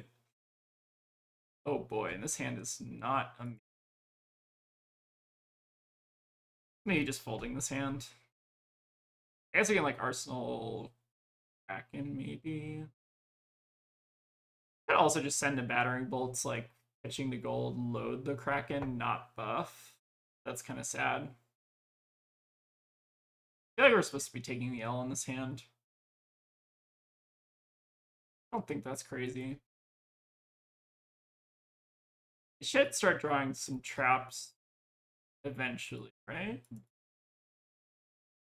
Might be setting ourselves up for a couple turns of blocking, but I think that's fine. We still also have 2 codexes left for what it's worth, so maybe I'm not even that incentivized to like Arsenal the Crown here. also just take the 3, guarantee it as an arsenal. Probably worth it. Even if it is Kraken, like they still do run a decent number of non-attacks by the looks of it. And it also, I guess, insulates us from Codex, which we've not seen any yet. Okay. Yeah, I like this. See how well they're able to like fully convert their hand here. I think that's going to be like the biggest question. All right, 3 Met's a good start. Shot, yeah. I think we probably just have to let them have this, right? Our hand's, I think, too good. Unfortunately, we also like drew the Codex at the kind of the worst time, but it's still probably fine. Yeah, I think we're just gonna eat the damage here and just try to go for lethal-ish. This matchup's like surprisingly bad, I feel like. I don't know. Feels weird. Alright, so how many inertia traps have we seen? We've only seen the one, which they probably run multiple, so I feel like we're incentivized to want to play out the trophy shot, right? Does mean that we're not using the Codex, but I don't know if we're ever using the Codex here. Alright, no blocks. Let's do it. Going to 8 against Riptide is pretty scary, especially with a lot of traps still left in the deck. But a lot of them are Gogan traps, I guess, so maybe we're not like that scared. Figure out how scared we should be in a second here. Alright, so I think here we're going to just try to hold the Codex, because we don't want to play out the Rebel, right? They do have the inertia, it's unfortunate, but I don't think it's the end of the world here. And they are a pretty aggro Riptide, so the chances of having like 2 non-attacks in the hand are pretty high. And in worst case scenario, we can also quiver, right? To get around, right? It doesn't really get around the inertia, but it gives us a little bit of value. And then another question is whether or not we want to hook. We're kind of getting to the point in the game where we might not get many more hooks, so I think I'm going to get a little bit risky with it. Let's try this.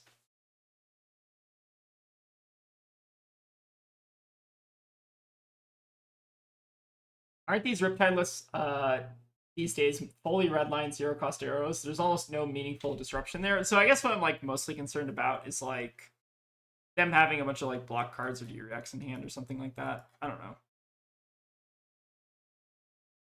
I could like double trap us here, and then that would be like a little concerning. Like we can maybe get a non-attack out of their hand. That would be like ideal case scenario here. All right. We didn't get a non-attack, but their hand kind of sucks. I think, right? This is not like a very good hand. So let's go and just. I mean, we're getting 2 gold there, which is pretty huge. I think we're actually doing okay because we're sitting on Codex and they haven't found theirs. God, these hands need help though. Holy. So how did they load? Oh, they load off Bullseye. Okay, that makes sense. So load off Bullseye, send 6, we block 6. I can't tell if we're winning or losing, Donnie. We're very close. We're on the precipice, I think. I think we got to get a little aggro here. So we're going to take the 4 here, assume that they're going to crack the Bullseye, send 6. Is the play I see. And I think we might even get a little bit greedy off the top here and just try to fish for blues. I gotta head to class, but have a great stream. We'll have a great class, Chiliac, and thanks for the deck list. Feel free to watch back the games at a later point and tell me what I did wrong. Like the stream for more non-attack actions, also true. Let's go ahead and just block like this, go to 4, and then now we have a choice on whether or not we want to get a little risky with it, or if we want to take the safe line. So the question is, like, do we want to kill them this turn, or do we want to kill them potentially next turn? Because we do theoretically have the ability to draw 2 blues here, which would give us an additional +3, which I think I'm going to try to go for. So we need exactly 1 more blue, and if we don't hit a blue, then it's not the end of the world. I was saying that, but I guess we basically just use like 2. Huh. Now I guess we actually have another option. We can send Battering Bolt for 12. which is kind of spicy because it will give us the gold on hit. Interesting. I'm not in love with this, but I think maybe the play. It's better than sending like 10 over power, right? Is it? Maybe. Maybe not. I feel like we just need to like push it, like damage here though. Like the biggest thing. Grab the battering.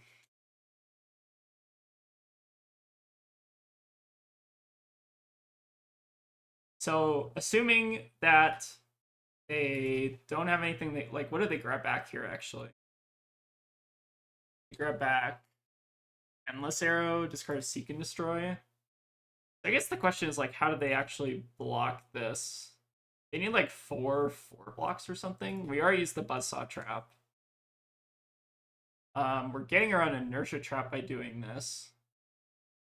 I feel like this is the play. We just need to hope their hand doesn't block for anything. And I think we're kind of good. Like, if they have like 2 blocks in their hand, I think we're cooking here. These have been some pretty fun games this stream, though. Been having a good time. Been nice to get some Monday morning Marlynn. Oh yeah, that's the hand we want to see right there.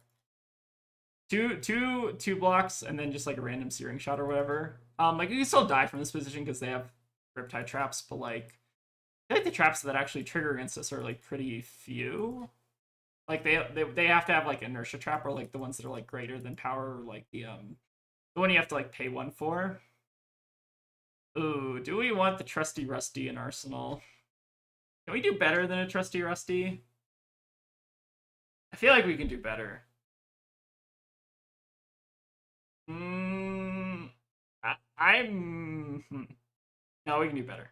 I think we can do better than Trusty Rusty. All right, I'm getting rewarded immediately for not doing that. All right, don't disparage the Trusty Rusty, but I think in that scenario, the Rusty Harpoon was not optimal. I guess we can turn over yellow. That seems fine. Again, I've not historically been a Rusty Harpoon enjoyer, but I do see like the use case, and it is just like a blue 3 block. So like, how bad can it be, really? I think we're doing fine here, though. Like a red Harpoon here, ideally. Okay, that's a good one. You'll hear no slander of my dear friend Rusty. We're not slandering the Rusty Harpoon. We're just, it's maybe not the optimal time for the Rusty right there. That's all I'm saying. Again, I think it's actually like kind of fine, but not situationally not right there. Maybe not exactly the right time.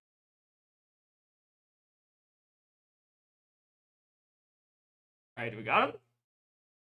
All right, we got him. All right, we're beating Riptides too. All right, so I'm kind of curious, like, what actually their configuration was. Like, why did they fat deck? Huh. I guess they're running, like, the inertia traps, but, like, it felt like they maybe were better off just running, like, a clean 60 into us, just to, like, be aggro, and then running, like, the relevant traps. Like, the Rune Snares didn't seem super relevant. The return fires are obviously like great, but like the rain razors and like the rabbles and stuff, I feel like there was maybe like a clean 60 you could run and do like maybe a little bit better with this, but I don't really know.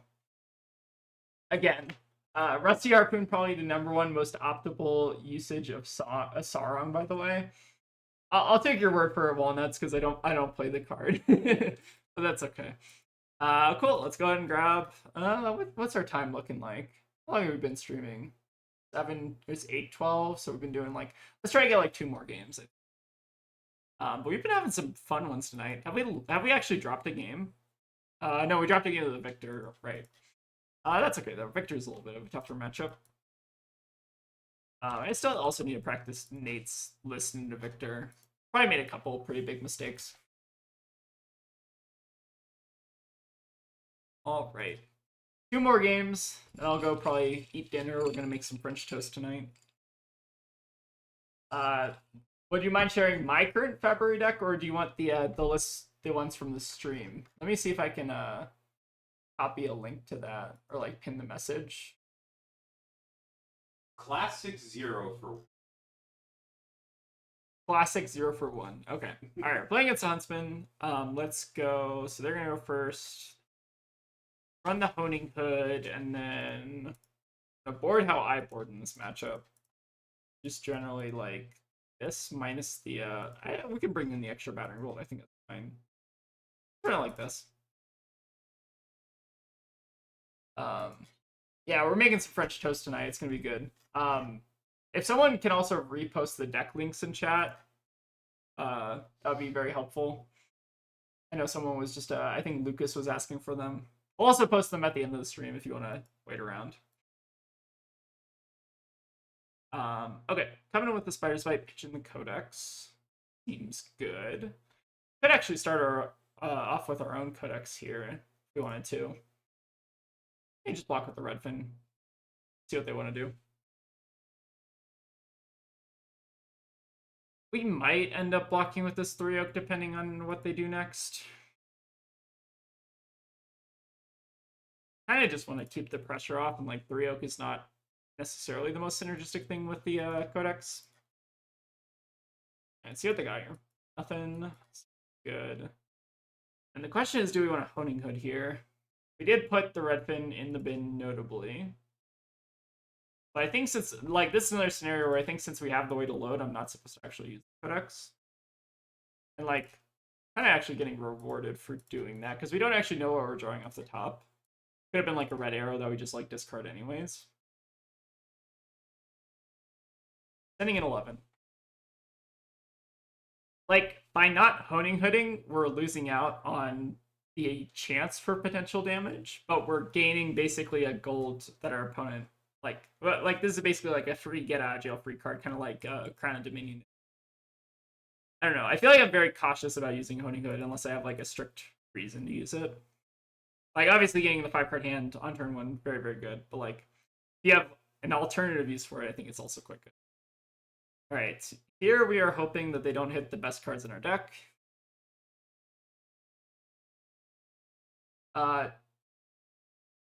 That Decklist command might not actually be accurate, so let me go ahead and just copy the decks one time. So that's one Decklist. Give me 1 second. 2 Decklists, and then this is the 3rd Decklist, but you also have to sub in the tar pit traps instead of the take covers, basically. But those are the 3 Decklists for today. Now let's see what this Hunter Hunt is going to mess me up with. But yeah, the first 2 are the ones we're basically like playing on stream today, and then the 3rd one is Chandler's, who also did very well at calling Yokohama. Okay, they banished the Remembrance, but like, that's not the end of the world. It's bad, but it's probably not like the worst thing they could have hit. Like, there are actually worse hits than this, which is kind of funny. Like, King Shark is pretty bad. I think what else is pretty bad? King Shark, Codex are like the 2 biggest ones. 3-Oak is obviously kind of annoying depending. But like, losing the 1 of Remembrance is not like, it's rough, but like, we mainly try to use that for Codex anyways, so like, having that on top of our deck was not actually that good of a thing anyways. I'm trying to be on the positive side with the Remembrance getting hit. Let me go and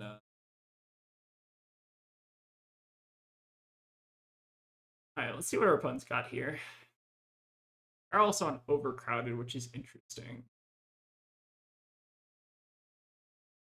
Hopefully they DC'd, so I don't have to play against I actually don't mind this matchup all that much, if I'm being honest. They had something other than Remembrance, use 3 cards, and that's what you get back with Remembrance anyway, so it's kind of optimal since they get less silver. You know what? That's a good way to look at it, Lasting Silence. I think that's kind of where my head's at with it. So, like, they got a silver, but, like, they could have gotten 3 silver, which is, like, more annoying. Actually, maybe a good hit. We'll be optimistic about that one. Let me go ahead and like unpin that other comment that there we go. A little bit easier to read in chat. Also, is our opponent still here? What they doing? I need to hit him with a refresh. I only do this out of love. They might just be cooked here. Or Talishar is cooked. One of the two. Let's see.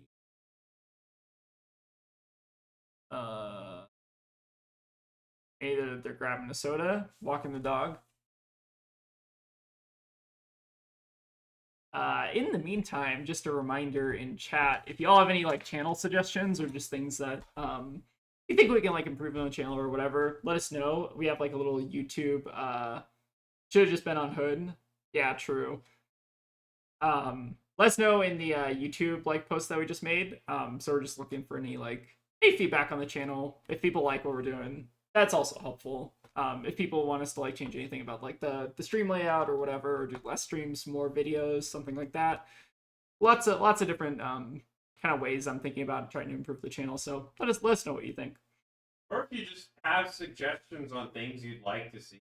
Yeah. That's also the biggest thing. Like either like setup improvements or just like video ideas or whatever.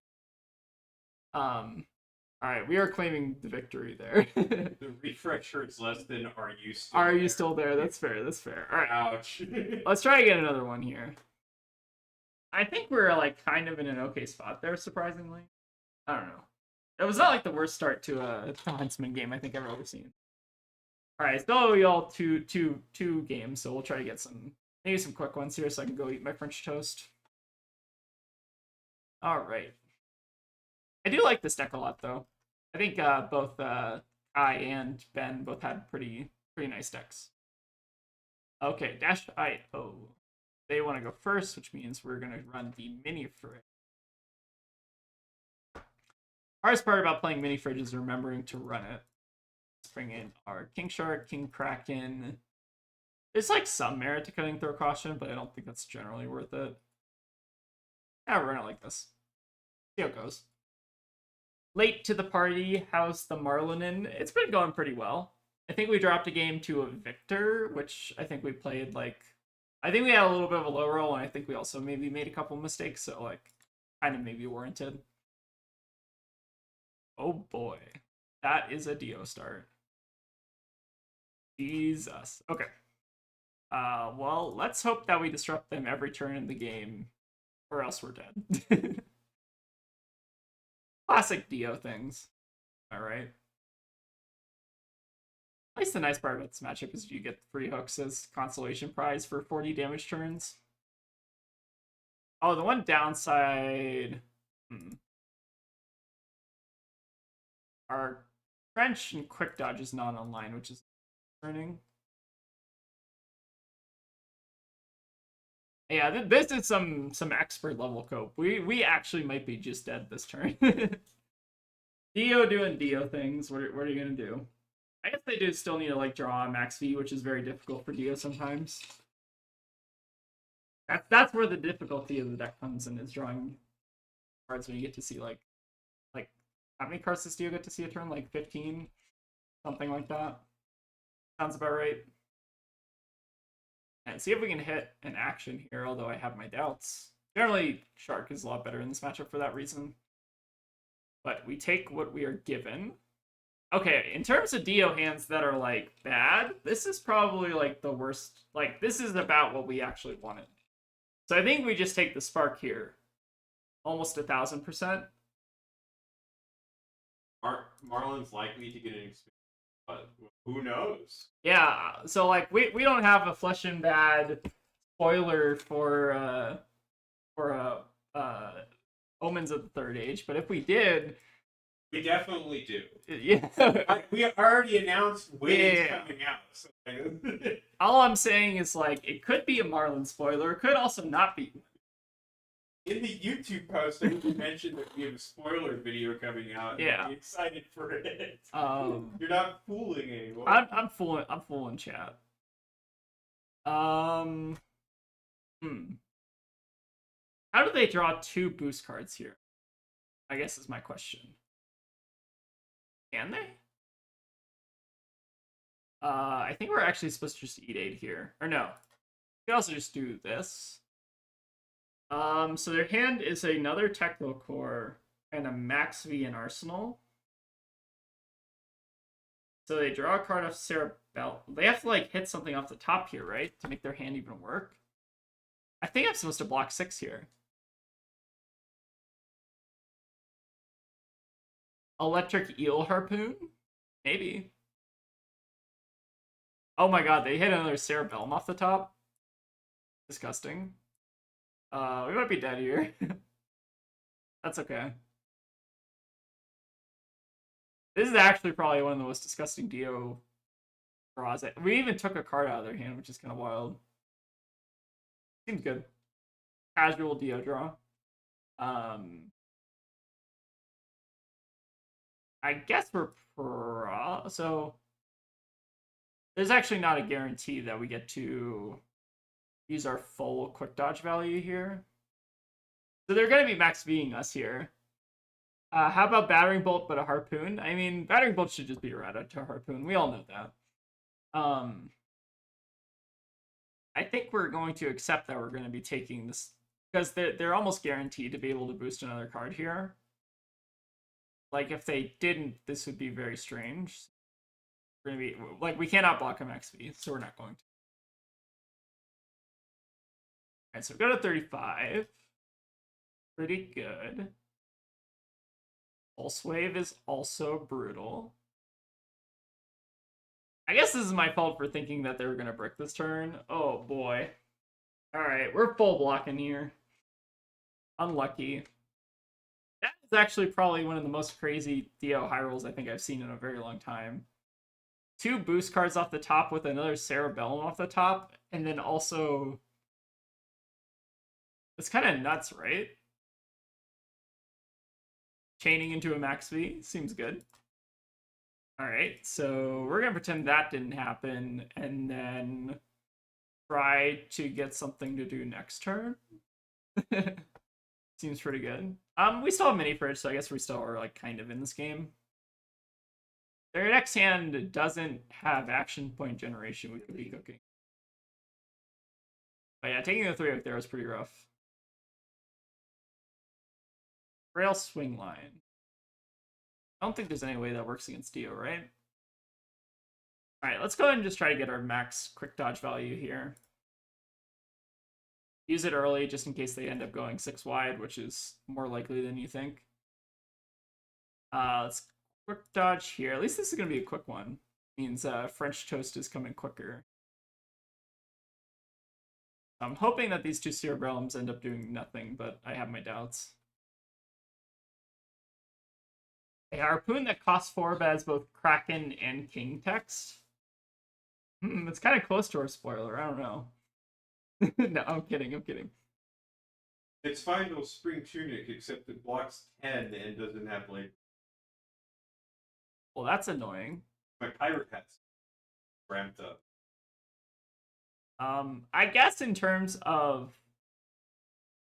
Okay, so I'm looking at this on the bright side. In terms of things that could have happened, them playing like a 1-for-4 and not doing anything else on their turn is like pretty good for us. So I guess I can't, like, they're losing their 2 Cerebellums. Are you team stale bread, frozen bread, or just regular? So what we do, so I like French toast with like a little bit of sourdough. Like sourdough, and my secret is I like kind of salt it a bit, so it's like a little bit like little salt and butter. It's typically my French toast recipe. But it always comes out pretty good. Like I like a little pinch of salt on the French.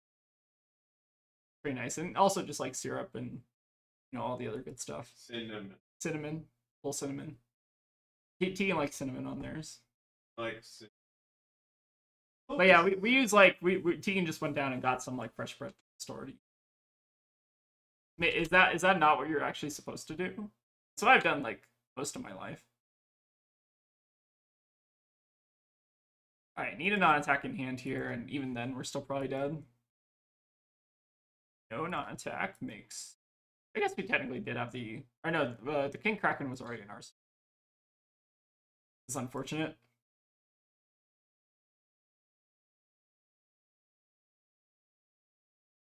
I will not say what my job is, but everyone in chat is allowed to. I used to work at a game store. Yeah, Tegan used to work at like an LGS. I've been a lot of places.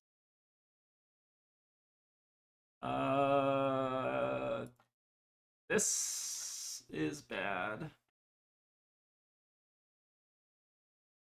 I guess I'll just take a bit of damage.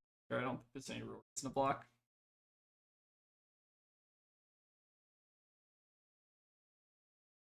Alright, we're gonna need some help this hand. This Dio game is like brutal. And I think they had a Fast and Furious as the last card in hand, plus one other unknown card in Arsenal. Seems good.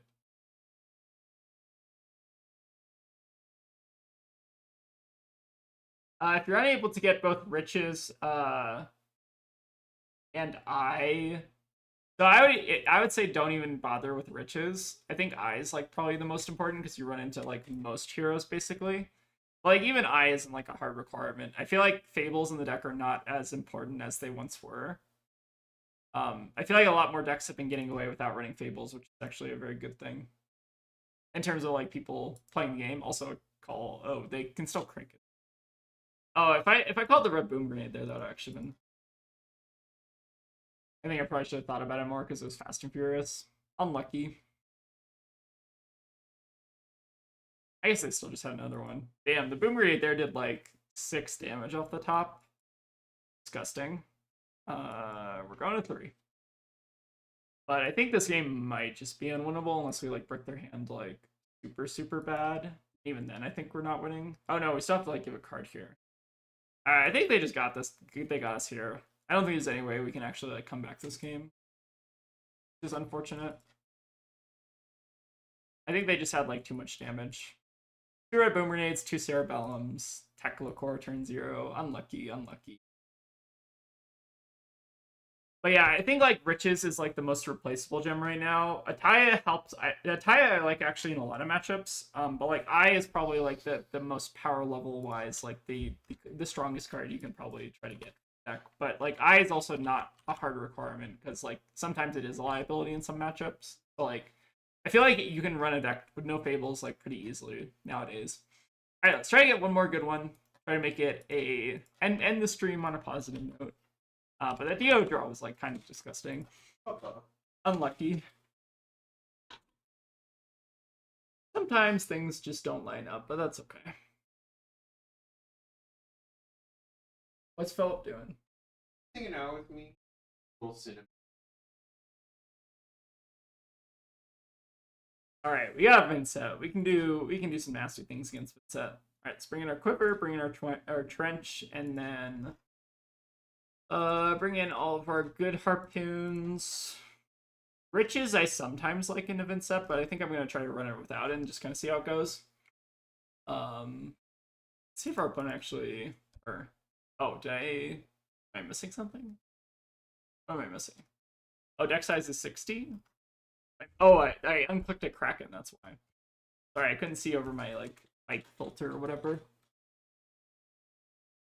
Okay, so this hand is kind of bad, but like also kind of good. Let me take that. Like worst case scenario here, we just play out C4 Salvage for 0 value and then pass.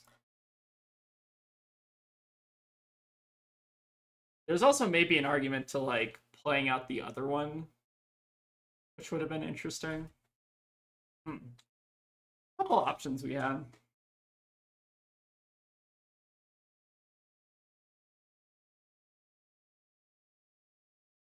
Oh yeah, Burdens of the Past to replace Ataya I think is a pretty decent swap if you don't have the Ataya. I think I like that idea. Oh, interesting. They're just going to pass on Widespread. I guess that kind of makes sense. Little bit of an awkward set of shifting tides, but we will carry on. Let's go ahead and C4 Salvage here because we already have the other one for backup in case we want to do it. But we're probably going to just load this anyways. I guess we turn over their dirt. I feel like the setup there was not actually all that good. It was like fine, I guess. And then I guess we'll load the Kraken. want to hold on to the sunken here in case they end up. I guess we still don't have a yellow in the bin. There's like some yellows I guess they can put. I guess we pitch the trusty Rusty here. See what they got. King Kraken should be pretty good in defense unless they have Reduce or some other good D-react block card. Seeing a lot more what's that card called? The 4-block.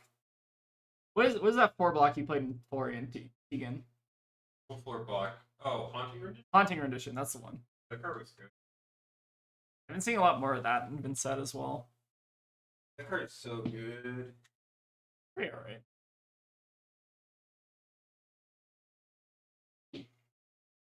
We opened a cold foil out of a box I bought. The Haunting Rendition? No, the tie. Oh yeah, Taya is yeah, we've been getting some pretty good pack luck. I haven't opened very.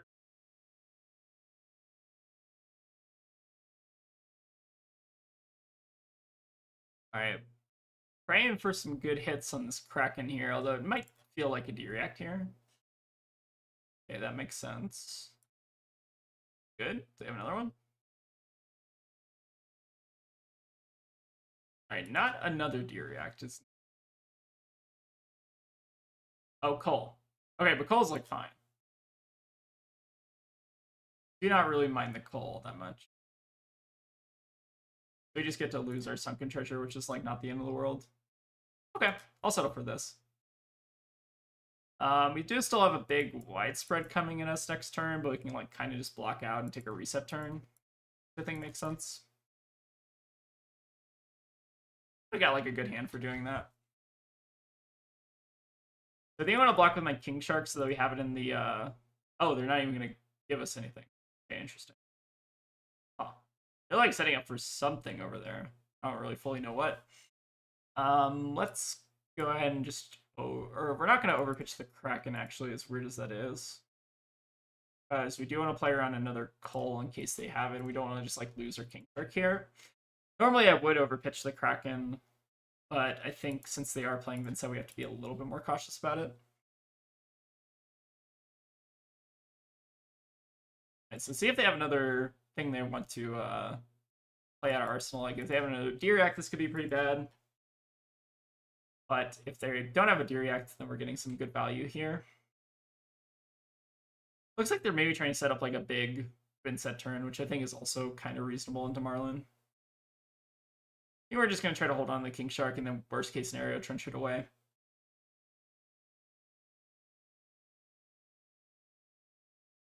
I might have a problem because if I were going to get a Taya, I'd prefer the cold foil, and that's a good deal more expensive. That's fair. Yeah, Taya is pretty pricey. Sure, it's gonna get reprinted at some point though, so like you could probably like hold off on it if you really wanted to. It might be a while. I don't know. I have high reprint hopes for a lot of the cards in the game. It's been a while for a bunch of them. Arsenal the King Shark. Alright, nice hand for blocking out a widespread here. I guess either widespread would probably be fine. I assume they probably have to like play something out here. Like, there's no way they can just sit on 6 rune chance and take 3 blood debt every turn. Maybe they can. Maybe I don't know anything about Vincent. I don't know if they could. It is theoretically possible. Alright, envelop to push through the damage makes sense. Interesting. I'm curious why they aren't arsenaling them. I guess maybe they just want to like strip my hand or something, which is also fine. Alright, 7 rune chance. What are we getting hit with? Probably the Annihilation, I imagine. Oh, we're getting hit with the Deathly? Do we even care about that? Huh. Do you run Lace Withs, or does the disruption mainly come from the harpoons themselves? So generally, I don't think we really run any laces before. Like the only laces we were on before Compendium were like Lace with Blood Rot occasionally, but even then that was like pretty close to a cut. So in general, I don't think we really run that many of them. Yeah, let's go ahead and just skip the rune chance here. And then we can block with just like Redfin Harpoon probably here. Pretty much guaranteed to get the 2 rune chance on the back end, so no real. I'm very surprised they didn't actually send the Annihilation there, but I guess it kind of makes sense. Interesting. So we take 5 here, get to send 10 on the back. Seems good. They shouldn't have a way to give this go again, unless I'm missing something very obvious about Vincent.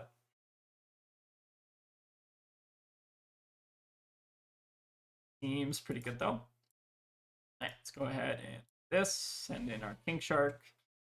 Pull again would be kind of annoying here, but like, it's fine. If we lose a Kraken, it's not the end of the world. Basically, would lose out on like 3 health, which is like more important than anything. But yeah, the laces are like, I don't know. I think they just have gotten like power crept just because they're 2 blocks mainly. And cheating just like does a lot of like the heavy lifting in the deck, so like it's very hard to find room to run reds basically.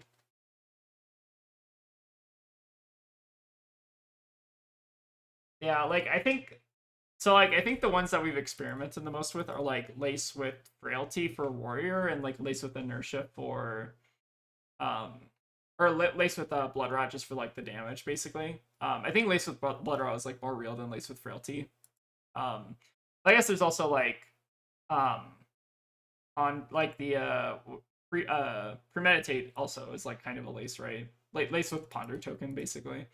That one's been out of the deck for a while. Like I don't know, they just kind of gotten power crept pretty bad. I guess is like my main takeaway. I guess. All right, they have to play like a widespread out here, right? Almost assuredly. I'm gonna choose to believe. In which case, how do we block that? Probably like 3 here plus 6 here, and then we get to 3 Oaks and Kraken.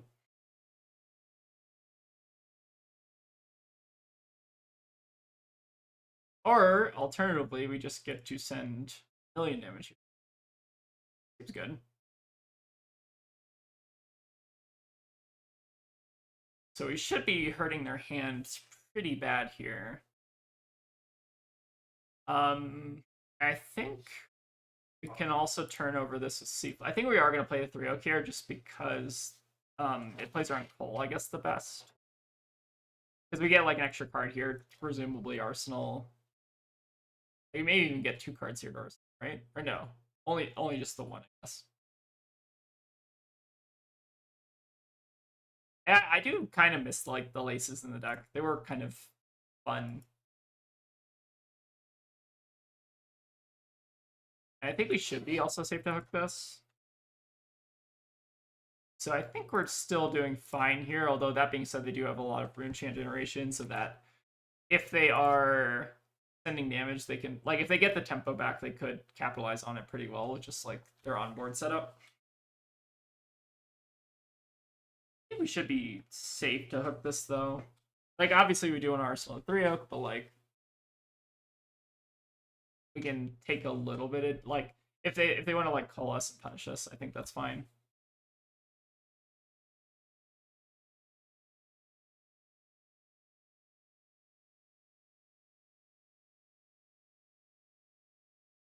All right.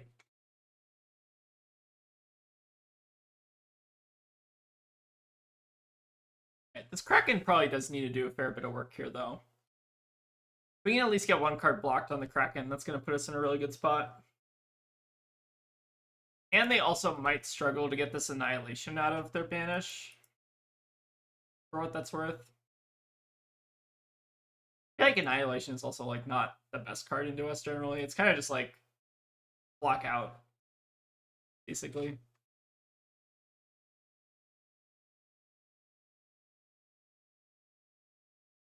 See what our opponent's doing here.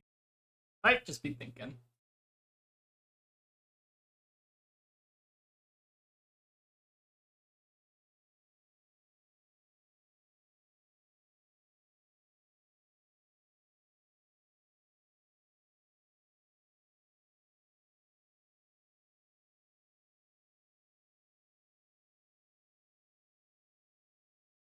They could also just be scooping it up because maybe they drew the hand that had a bunch of non-attacks in hand. That's also a possibility.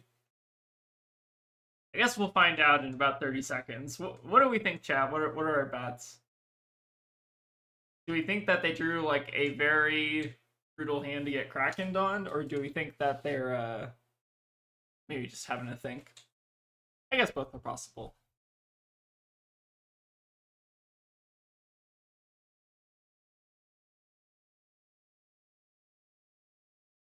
I forgot what we turned over here. Was it? I think it was like a yellow deathly. It was like a yellow deathly and another widespread.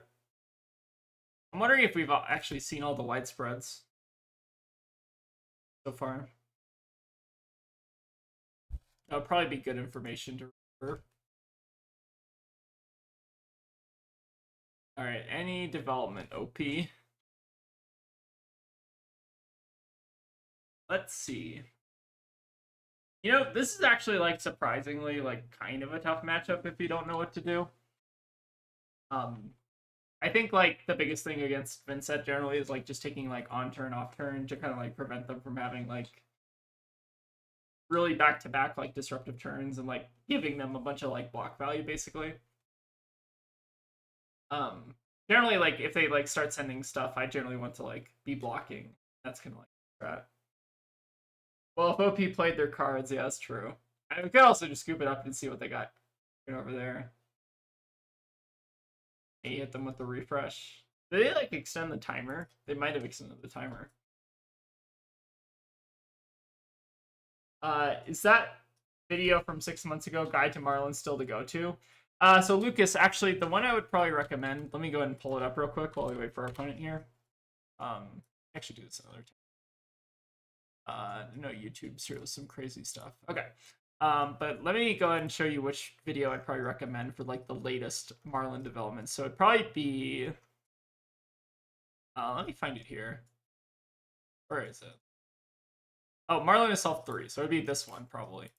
So this is the latest video we recorded basically like post compendium that kind of like goes over a lot of like the kind of like Marlynn developments after Pen.